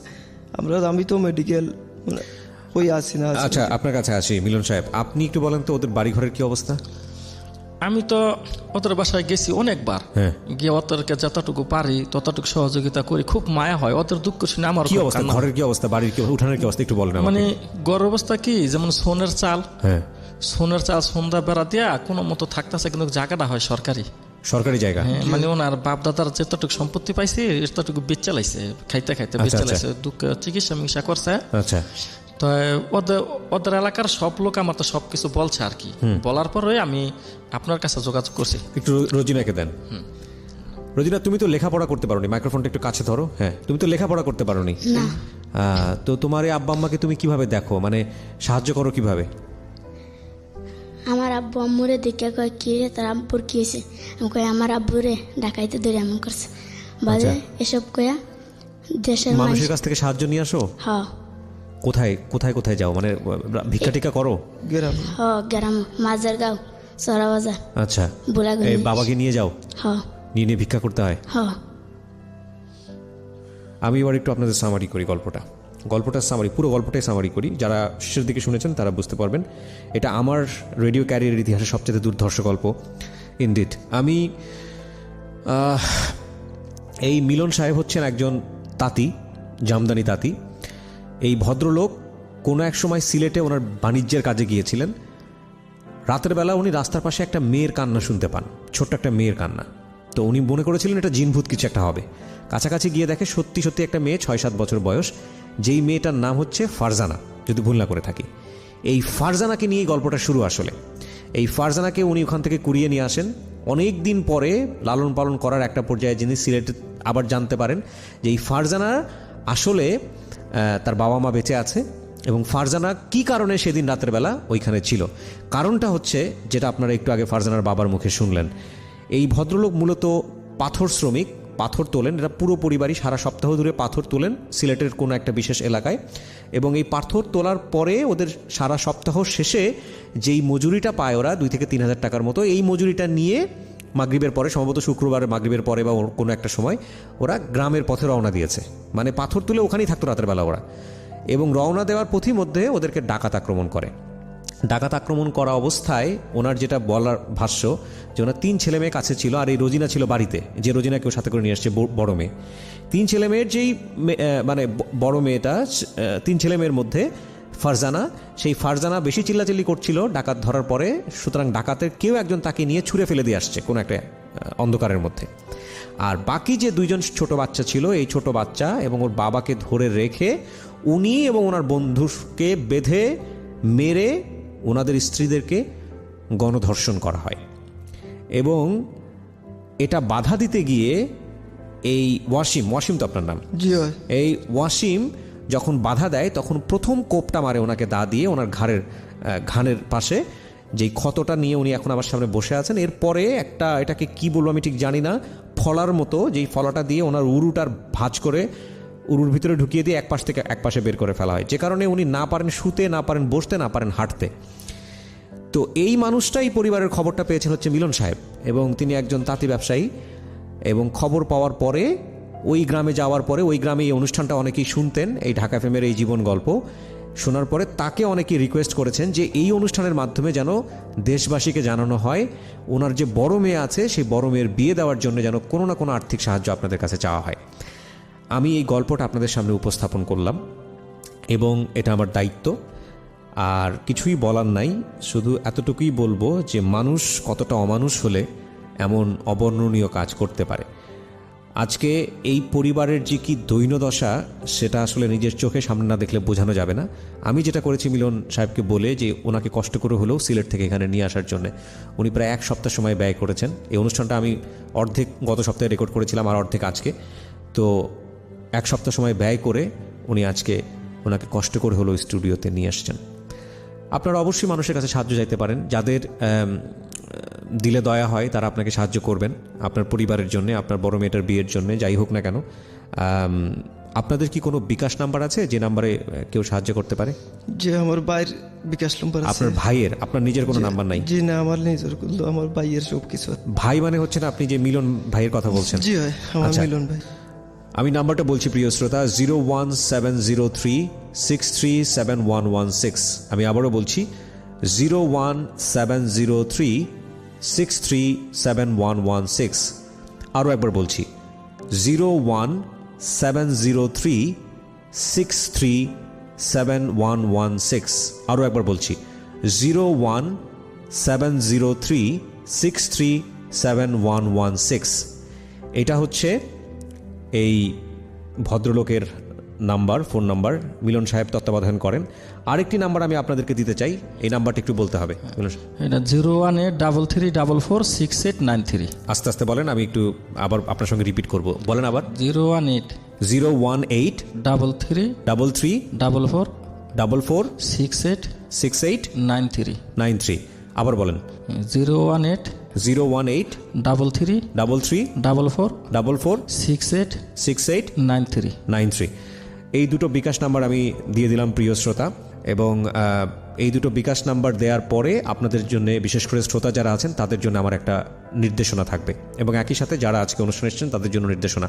সেটা হলো, এই দুটো নাম্বারে আমি জানি আপনারা অসংখ্যবার ওনাদেরকে ফোন দেবেন, ওনাদের সঙ্গে কথা বলতে চাইবেন, যোগাযোগ করতে চাইবেন। দেখুন, এনারা অসহায় মানুষ, মানে প্যাচগোছ বোঝে না, এই টাইপের মানুষ। হ্যাঁ, আমরা রেডিও লিসনারদের প্রতি শ্রদ্ধা ভালোবাসা রেখে এই দুটো ব্যক্তিগত নাম্বার আমরা দিলাম। প্লিজ দয়া করে তাদের অনিষ্ট হয়, ক্ষতি হয় এমন কোনো ধরনের কোনো চেষ্টা তাদের সঙ্গে কেউ করবেন না। এটা হচ্ছে বিনীতভাবে রিকোয়েস্ট। যারা অর্থ সাহায্য পাঠাতে চান তারা অর্থ সাহায্য পাঠাবেন, যারা ওনাদের সঙ্গে দেখা করতে চান তারা গিয়ে দেখা করবেন, কোনো সমস্যা নাই। কিন্তু কোনোভাবেই তাদের ব্যক্তিগত অনিষ্ট সাধন করার জন্য কোনো ধরনের মতলব নিয়ে, কোনো ধরনের দুরভিসন্ধি নিয়ে তাদের কাছে যাবেন না। এবং একই সাথে আপনাদেরকেও আমার যেটা বলার, আপনারা স্বেচ্ছায় 2টো ব্যক্তিগত নাম্বার এখানে রেডিওতে দিয়েছেন এবং আমাদের উদ্দেশ্য ছিল আপনাদেরকে যাতে সাহায্যটা মানুষ সহজে পাঠাতে পারে সেজন্য 2টো নাম্বার দেয়া। কিন্তু এই সব শ্রোতাদের সঙ্গে আপনারা ব্যক্তিগত পর্যায়ে কীভাবে ডিল করবেন, কীভাবে কি করবেন না করবেন সেটা আপনাদের একেবারেই ব্যক্তিগত বিষয়, সেটা দায় কিন্তু ঢাকা এফএমের না। বুঝতে পেরেছেন সবাই? ওকে, আমি বিনীতভাবে আপনাদেরকে রিকোয়েস্ট করছি ওনার বড় মেয়ের বিয়ের জন্য এবং ওনার আর্থিক সচ্ছলতার জন্য আপনাদের যতটুকু পরিমাণ সাহায্য প্রয়োজন আপনারা ওনাদেরকে করুন এবং এই পরিবারটা ভালো থাকুক, এই পরিবারটা সুস্থ থাকুক, এটা আমাদের জন্য অনেক বড় একটা পাওয়া হবে। আপনার স্ত্রীর সাথে যদি কথা বলতে পারতাম তাহলে খুব ভালো হতো। আমার খুব শখ হচ্ছে, ইচ্ছা হচ্ছে যে আপনাদের বাড়িতে আমি একবার যাই।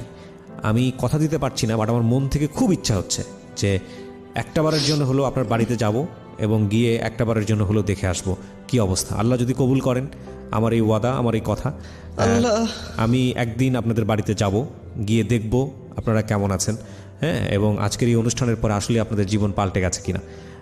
আমি চাইবো, আমি জানি বাংলাদেশে লাখ লাখ মানুষ এই অনুষ্ঠান শোনে, দেশ এবং দেশের বাইরে থেকে লাখ লাখ মানুষ এই অনুষ্ঠান শোনে এবং তাদের একটা মানুষের সদ ইচ্ছাই পুরো পরিবারটার ভাগ্য পরিবর্তন করে দিতে পারে। আমি আপনাদেরকে বিনীতভাবে আহ্বান জানাচ্ছি এই পরিবারটার পাশে দাঁড়ানোর এবং এই পরিবারটা একটু ভালো থাকলে এটা যে আপনাদের জন্য কত বড় একটা আশীর্বাদ হবে, কত বড় দোয়া হবে আপনারা নিজেরা নিজের জায়গা থেকে বোঝেন। একটু একটু করে আমরা দাঁড়াই। এই বিকাশ নাম্বার 2টো দিয়ে দিলাম, ওনাদের সঙ্গে যোগাযোগ করতে পারেন এবং বুঝতেই পারছেন যেখানে হাজার হাজার ফোন ঢোকা শুরু হয়ে গেছে এখন থেকেই। ওনারা যদি ফোন রেসপন্স করতে না পারে ধৈর্য ধরে আপনারা চেষ্টা করে যাবেন এবং বেশি বিরক্ত করবেন না। সাদাসিধে মানুষ, খুবই সাদাসিধে মানুষ এরা। যদি আপনার মনে হয় যে আপনি ওনাদের বাড়িতে গিয়ে দেখে আসবেন কী অবস্থায়, যান। এমন হতে পারে কালকে সকাল থেকে বাড়িতে ঢল নামবে, কিন্তু প্লিজ ওনাদেরকে বিরক্ত করবেন না। একটু ভালো থাকার জন্য ওনারা এখানে এসছে, সেই দায়িত্বটা যেন আমরা ঠিকমতো পালন করতে পারি। সৃষ্টিকর্তার কাছে প্রার্থনা এই রকম অসহায় যেন কোনো পরিবার না হয় এবং এই রকম নির্মম অবর্ণনীয় গল্প যেন কারো জীবনে না ঘটে। অনেক ভালো থাকুন। আবারও ইচ্ছা পোষণ করছি যে কোনো একদিন হয়তো আপনার বাড়িতে যাব, কোনো একদিন হয়তো গিয়ে দেখে আসতে পারবো কী অবস্থা। প্রিয় শ্রোতা, এই হচ্ছে আমাদের আজকের জীবন গল্প। প্রতিটি মানুষ ভালো থাকুক এই শুভকামনা, আমার জন্য দোয়া করবেন। শুভরাত্রি। জীবন গল্প, জীবন নাটকের চেয়েও নাটকীয়।